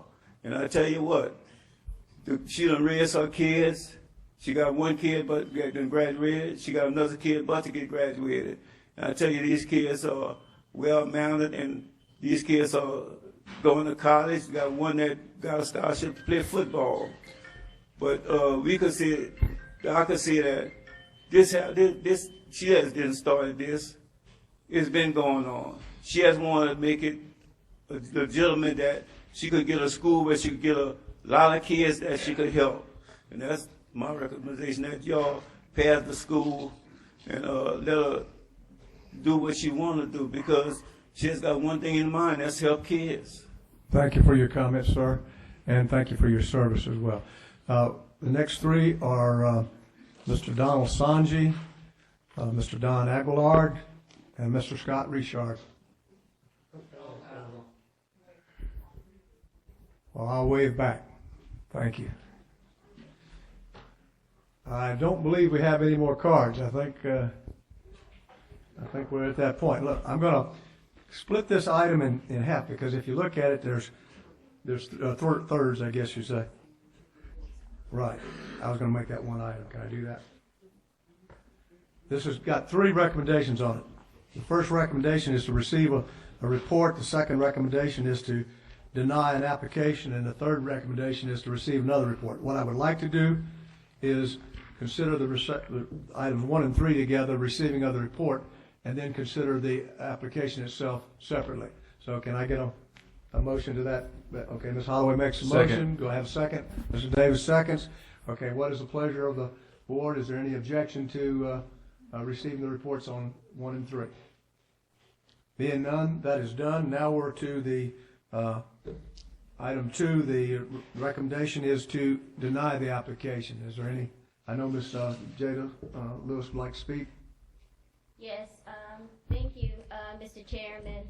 I just wanted to make just a few comments. I've been involved in this process, and I guess a couple things I just really want to talk to the board about. This is one of those, items, that, when we ran for office, that those hard decisions that we really have to make. And with that comes a huge responsibility to make sure that all the information that we receive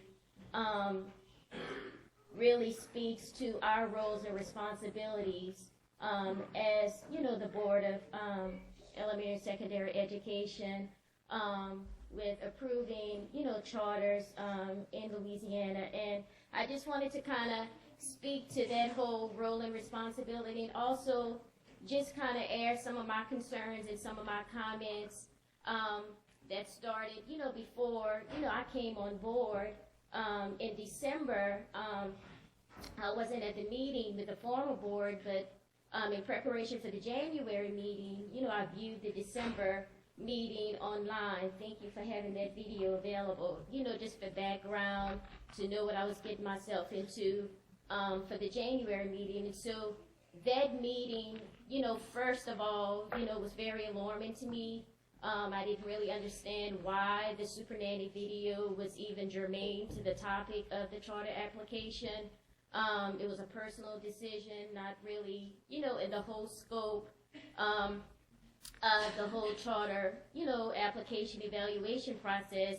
But as I started going through, some other things that really just kind of stood out to me that was concerning was just the whole process and inconsistency with evaluation, by the board, the previous board on previous charters, and just, I guess it wasn't consistent on that leader evaluation. And so when we made that decision in January, to come in, do the leader evaluation.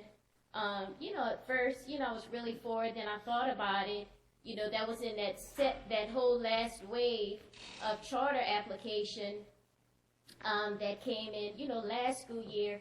And really, hindsight is 20/20, right? Really, we should have kept the evaluation process the same, just to make sure, equity, everything was done decently, consistently. And so that process of being consistent and fair, I just want to make sure as we move forward, going on, that we really are mindful and diligent about making sure we're very consistent in how we make decisions and how we receive information, how we process that information, and really kind of stick to the data and the facts and our role and responsibilities as a board member. Another comment I wanted to talk about was just, going through this whole process, just, the conversation steered from the charter application, the needs of the region, workforce development, into this high-level scrutiny on the school leader. Being a former charter school board, member, I know that it's the responsibility of the charter school board to really select those school leaders and make sure that they're accountable and they're the right leader, to move that school forward. And so, as a warning of caution to the board, I really want us to be mindful and not go down this slippery slope of potentially micromanaging that whole process, right? And not just micromanaging that process, but making sure that the decisions and the processes we put forth are more from a governance standpoint, with the charter application, not the actual governance of the actual school. And so really wanted to make that very clear with that warning, just so we're not starting precedents and going down this slippery slope, that could really go the wrong way. And so, so just the decisions that, we make, it just seems that the Super Nanny show was one decision that, Miss Alicia made, that to me is the defining factor and has really impacted her professional career. And it's very alarming to me that the future of her education leadership, her career potentially could be on the line for something that's really irrelevant to really offering high quality options in that 6th region in Lafayette area. Another point that I really wanted to kind of bring out is, everyone makes mistakes.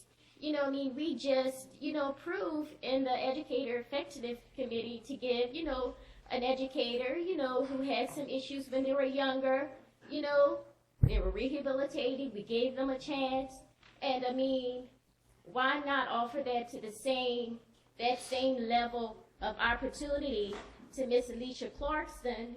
She might have, that's not my decision, her wisdom in being a part of this show, how is that determining her future destiny of really offering something to, what is 15,000 high-risk students that's in failing schools in the 6th region area in Lafayette Parish. So I really wanted us to be mindful of that as well. And really, there's really no substantial evidence that has really, demonstrated that her leadership would really be detrimental to the educational experience of a student in that school.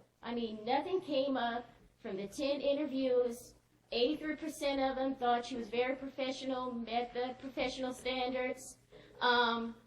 So there's nothing that's really, in my mind, really alarming that would put any student safety and educational advancement, at pass.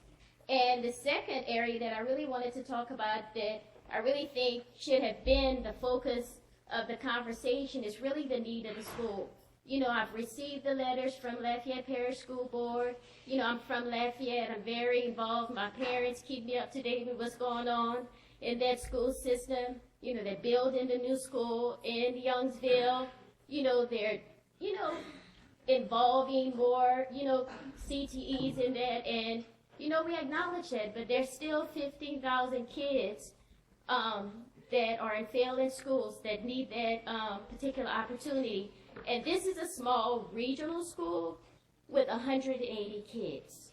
Even at max capacity, it's less than 900, right? And so that's less than 1%. I'm a numbers person. So that's less than 1% of the kids, that potentially, could get another, high quality option in that area. And I really just wanted to speak to the need for the school because, I know Lafayette Parish, they listed that there wasn't really a compelling need for that school, but they didn't really list, what duplication of services. So I did a little research on these 6 parishes to see exactly what industry-based certifications were offered.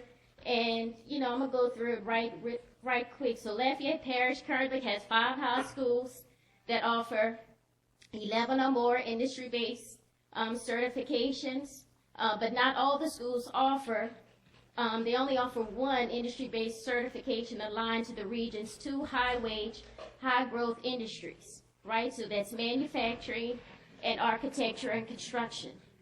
The projected labor demand is 81% in that area for manufacturing and 74% for architecture and construction.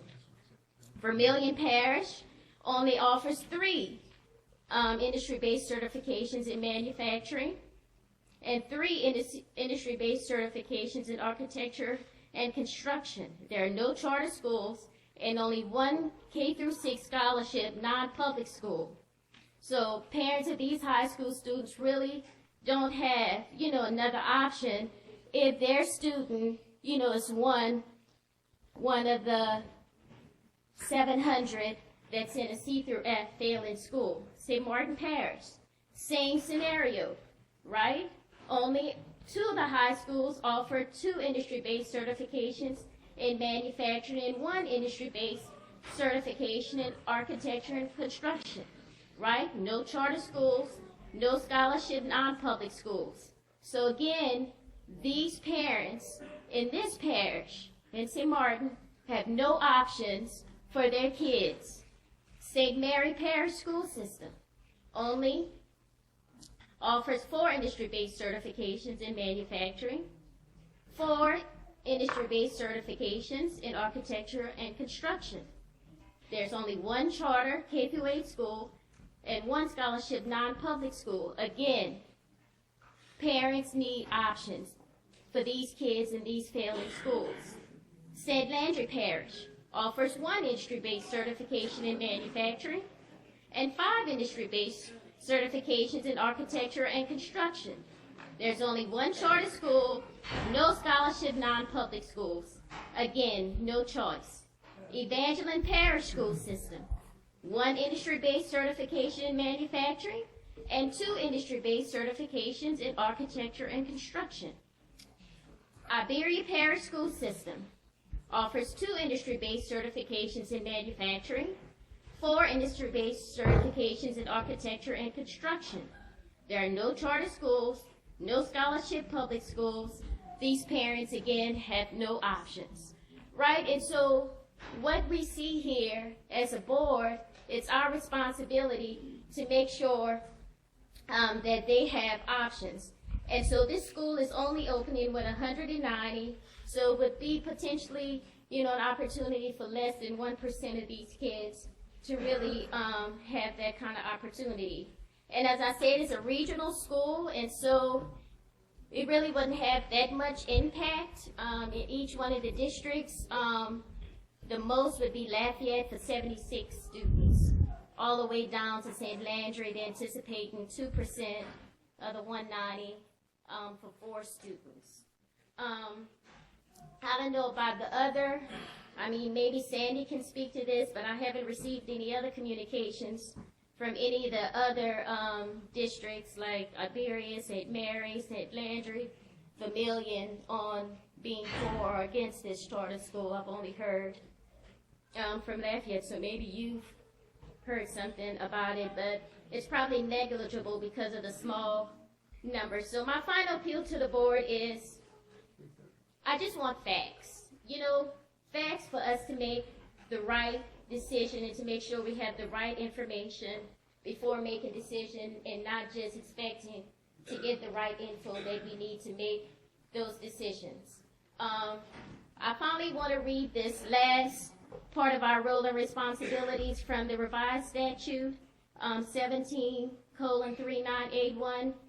We're supposed to, number 4, review each proposed charter in a timely manner and determine whether each proposed charter complies with the law and rules and whether the proposal is valid, complete, financially well structured, educationally sound, whether it provides for a master plan for improving behavior and discipline in accordance with revised statute 17:252, whether it provides a plan for collecting data in accordance with revised statute 17:3911, and whether it offers potential for fulfilling the purposes of this chapter. And finally, number 8, which I think is quite applicable, actively recruit chartering groups or organizations that offer a program of study or propose to offer a program of study that effectively addresses regional workforce needs such as career and technical education, industry-based certifications, and vocational work. And so I'm not here to sway anybody. I mean, it's your decision. But at the end of the day, we're really here to make a decision for those 15,000 kids in these 6 parishes that are currently in failing schools, to give them a potential option for the parents and the caretakers. And I just want to leave politics and judgments out of this and stick to the facts and focus on our kids. Thank you. Thank you, Ms. Lewis. Before we go any further, I need to correct a technical error here. We made a motion to receive the report, but we didn't make a motion to either approve or deny the application here. So I need to do that before we do any more. So I'll accept a motion to either approve or to deny the application for consideration before we do any more. I move to deny. Okay, we have a motion on the floor to deny. Do we have a second? Second. Okay, Ms. Holloway was first, so thank you. Okay, now we can go back. Any other board members that would like to comment on this or discuss or ask questions? Certainly, you're up. It's okay. Thank you. I do commend the previous BESE board with their reform, with moving forward with our high schools, especially with the career and technical ed, and with choice or options, offerings for them with Jumpstart. And it's an amazing move that we have done in our state. And I do believe that the area districts, including the host state, has taken a lead on providing options for our children in the Jumpstart program. There are 47 options out there for our children. So when I'm looking at the charter application versus what we have to offer our children, and is the charter school different? Is it offering something different than what our local schools are offering, or local areas like Lafayette, St. Martin, Iberia, and I can list the others, the surrounding areas. I want you to know that these districts are moving forward with workforce ready, and of course the completion of high school, and it is a great thing, and we don't want duplication. We want something different in a charter. And I'm coming from that area, so that's what I have to say. And I commend these districts for their efforts in the Jumpstart and moving forward to service our children in high school. Thank you. Are there any other board members who would like to comment or question on this particular item? Okay. Ms. Jones? Okay. So first of all, I want to start by saying I have such tremendous esteem and regard for this entire board and also our superintendent. And I think, and given that, though, the way some things will go is I think there'll be times we will see eye to eye on things, and there'll be times we disagree. And I think that's the nature of the work that we do and the stakes at hand. Unlike many of the charter discussions we have in this room that are fairly focused on New Orleans, which is my district, this issue is much further removed from my own personal purview, and at the same time, in a way, it's enabled me to have a level of impartiality and objectivity, and all I've been able to do is actually look at the facts of the case as they've evolved, starting with the previous board and continuing now.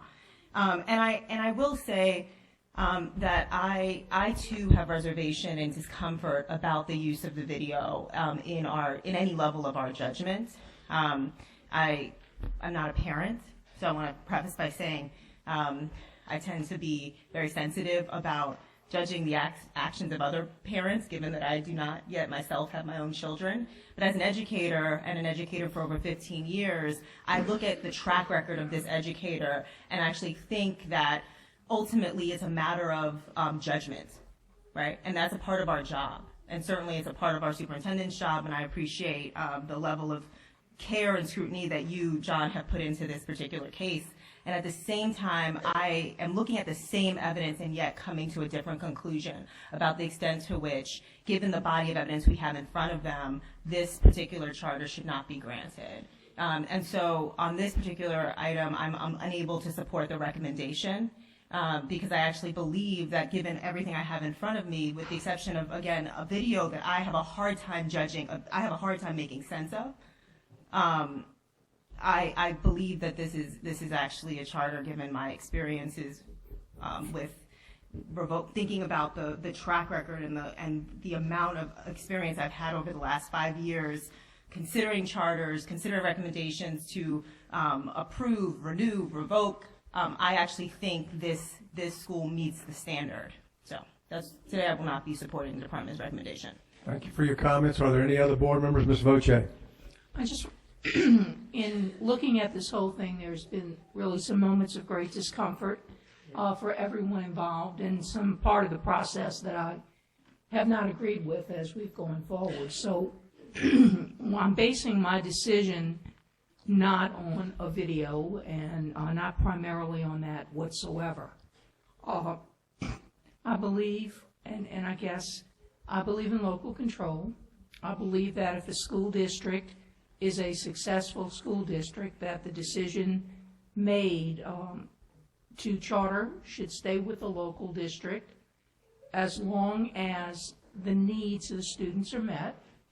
And in the particular district that the school is going to be, or purporting to be located in, that those districts meet the needs of the students. I don't see anything different in this charter that is not offered in the school systems themselves.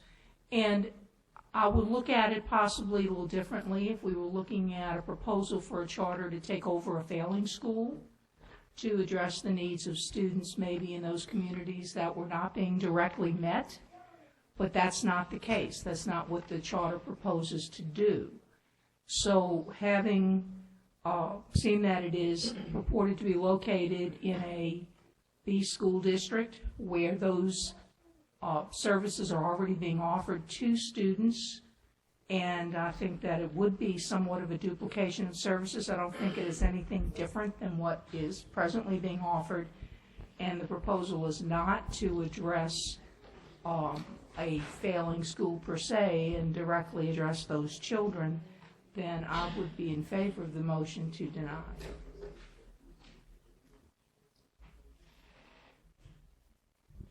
Give me a moment, please.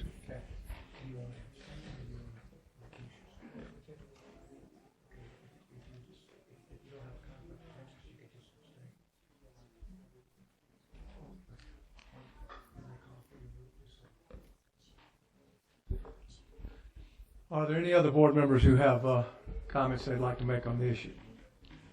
May I, Mr. Chairman, if I might just make one more small comment. I just want to address Ms. Clarkson, if I might. I certainly can't speak on behalf of the entire board, but as a board member, and I take my role very seriously, recognizing that this process has been less than perfect, which has already been acknowledged. I just want to extend an apology about the process. I certainly know that we may come to different decisions on the actual outcome, but as it relates to the process and in regard for your own process as an educator in this work, I personally would like to extend an apology. Okay, no further comments from board members. I will call the question. The motion on the floor is to deny the application. I'm going to do a roll call, sir. Just give me just a minute. A yes vote is to deny the application. A no vote is to approve the application. We will do a roll call vote. Please commence the roll call. We won't? What?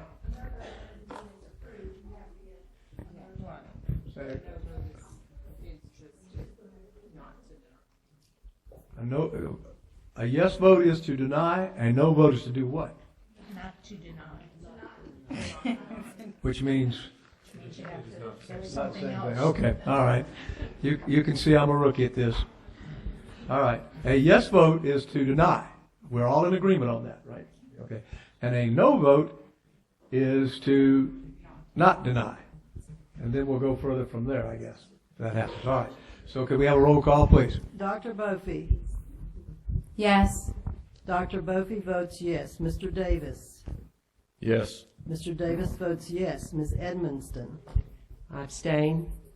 Ms. Edmonston abstains. Mr. Garvey. Yes.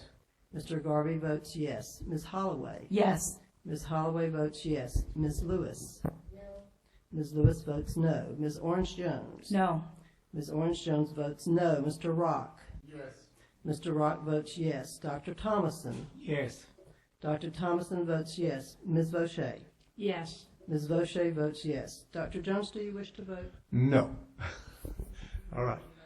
I know I do not wish to vote. Not know that I don't. No, that I do not wish to vote. Thank you. Okay, All right. So the motion that was approved was to deny the application. Correct. All right. We have been in session now for 2 hours, and I need a 5-minute recess, please. We have a quorum present, so we're going to go ahead and start again. I see Ms. Vaucher's coming. But wait just a minute more. Don't run, Ms. Vaucher. All right. The School Innovation and Turnaround Committee is back in session. Next item, please. Your next item is on page 35, item 4.1, consideration of an update report regarding collaborations between local school district and the Recovery School District. The department recommendation is to receive. Mr. Chairman? I need a motion to receive, please. Mr. Garvey has a, you have a question? I have an issue on this.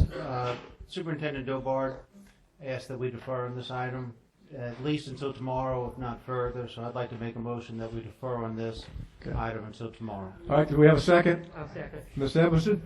A second, so we have a motion to defer until tomorrow. Do we have any discussion? Motion carries. I know I was supposed to ask for public comment. Was there any public comment on that? Not on that. Okay. Not on that item. Okay, all right, then the motion carries. Next item, please. Your next item is on page 36, item 5.4, consideration of revisions to Bulletin 126 charter schools relative to Type 2 charter school residency requirements. The department recommendation is to approve as notice of intent. I need a motion to approve, please. Ms. Holloway, do I have a Second. second? Mr. Davis seconds. Thank you.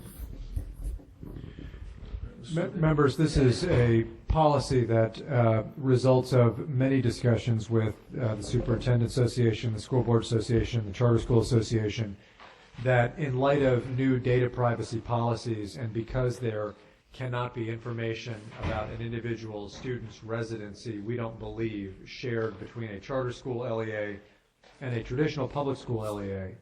This puts greater consistency in policy as to how that school, that individual charter school, collects residency information. In a way, this is simply codifying activity that should already be happening, is happening in most instances, but it creates a little bit greater level of specificity regarding how that information is to be collected and thus how the department will audit it. And that is a second important point. The department has asked for an opinion from the U.S. Department of Education regarding the sharing of this information and whether it violates federal statutes between charter school LEAs and traditional public school LEAs.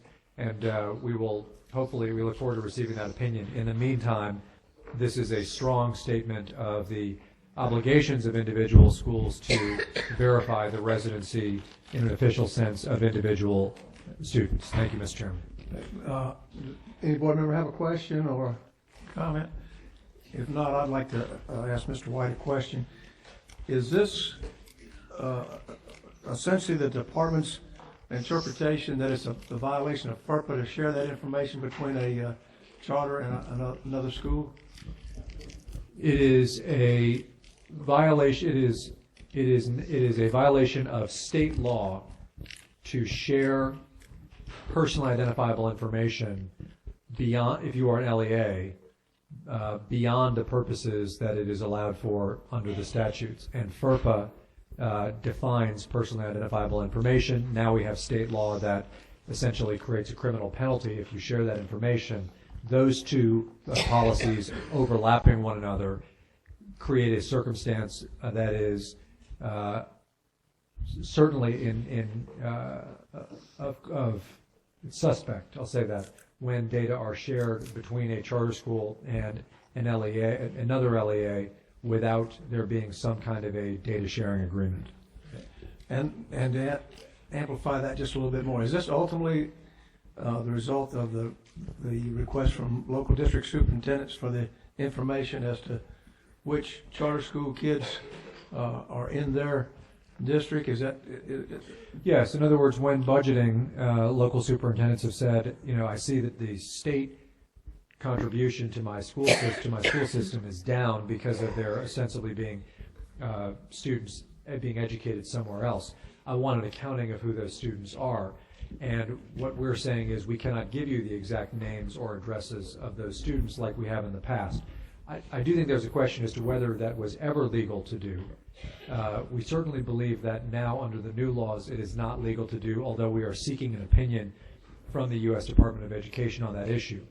In the meantime, what school systems have said is, well, you should at least at a minimum be verifying in some transparent way how these individual students are verified to actually be living in my parish in the first place. In other words, somebody may be living on the border of Avoyelles and Rapides. How do I, if I'm in Rapides, know that in fact they are in Rapides because they're coming out of Rapides MFP allocation?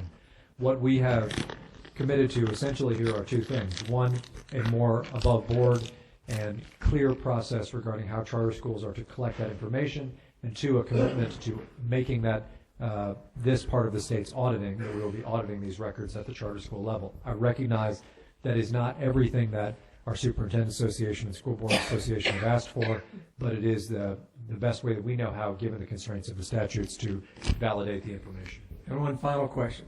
If the opinion you get substantiates that you could in fact share that information, at that point, would you consider revising it to do so? Absolutely, although I think it's a two-way discussion. It creates there is a more significant concern on the school board side, largely because they are the generator of the funding. At the same time, I think that it is probably a two-way street. It is true that not only can charter schools not share with school boards, but school boards cannot share with charter schools. And so if we were to receive information that our legal reading is wrong, absolutely, we would want to reconvene the superintendents and the charter schools to figure out how do we then create a more transparent basis for validating that a kid who lives in said parish truly does live in said parish. Okay. All right. That satisfies me. Any other board members have a question or a comment before we get public comment? Hearing none, would Eric Hine and Sarah Vandergriff please come to the table?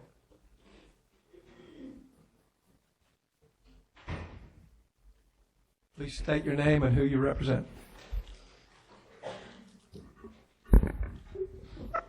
Hi, Sarah Vandergriff with LAPCS. I just wanted to say that we, on behalf of the charter schools, we are supportive of this measure. We worked closely with Superintendent John White as well as other superintendents, and we think that this is a very fair and reasonable. We believe that all schools should be on the same level in terms of transparency, and it's very important to all schools, whether you're traditional or you're a charter school. If you're part of the public system, we think it's only fair to ask that everyone understand and be on the same rules as to how you're actually verifying student enrollment. So what this policy does, not that charter schools weren't doing this, but they were, but we never had it formally said so in our own charter school policy set forth by you. So what we're excited about is that this puts us on the same formal policy as traditional school districts, so that across the state, everyone participating in a public school program is going by the same rules in terms of student verification. Thank you. Before you start, I'd like to announce that Senator John Milkovich has joined us. How are you? Would you like to say anything before we go?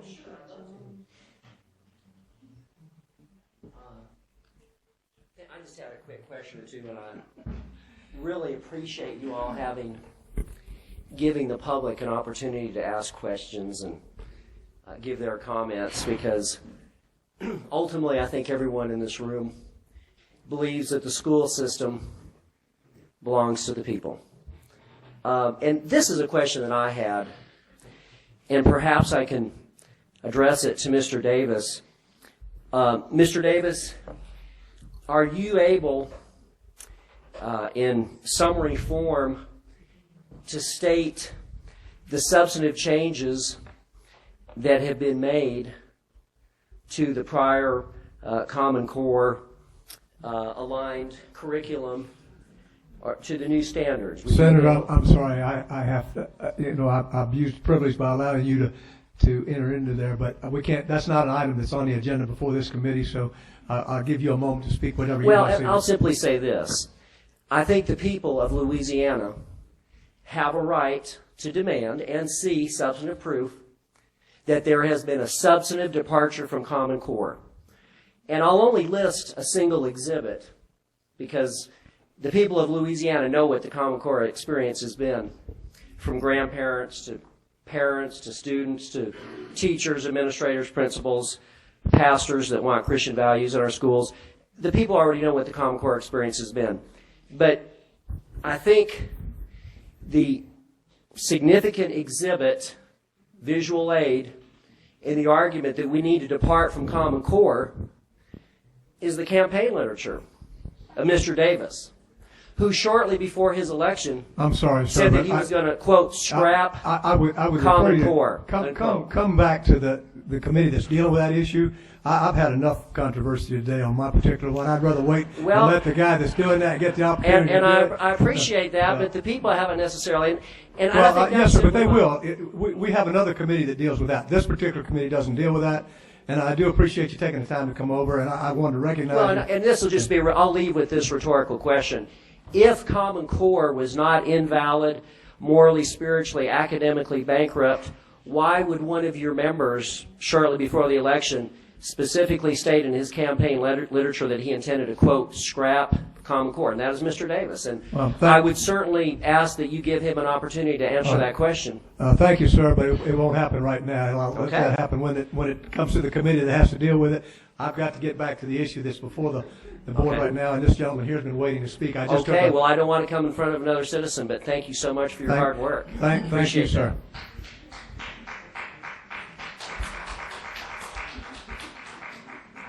I'm Eric Hine, representing JCFA. We have the unique opportunity at JCFA to work. We work in Jefferson Parish. We're a non-traditional alternative high school. We have currently operate a Type 1 and a Type 2 charter school in Jefferson Parish, Louisiana. And I'm here to kind of echo and support what's been said before about this proposal. We think that all schools should certify the residency of their students, and that this proposal codifies what's already being done at JCFA and other Type 2 charter schools across the state. And I think it's a best practice that all schools should implement, and I'm excited to see it go forward into policy. I also want to thank the board for their time today and commend you guys on your stamina throughout the day's proceedings. I wish you the best of luck for the rest of the night. Thank you. Thank you. I was 69 when this started. I was hoping not to be 70 when it ended. Thank you. What are we down to? A vote? Okay. Are there any other comments or questions by any board members? And we'll call the question. So do we have any objection to the motion? Motion passed, and I think if that's my last item, is it not? Yes, sir. That concludes your agenda.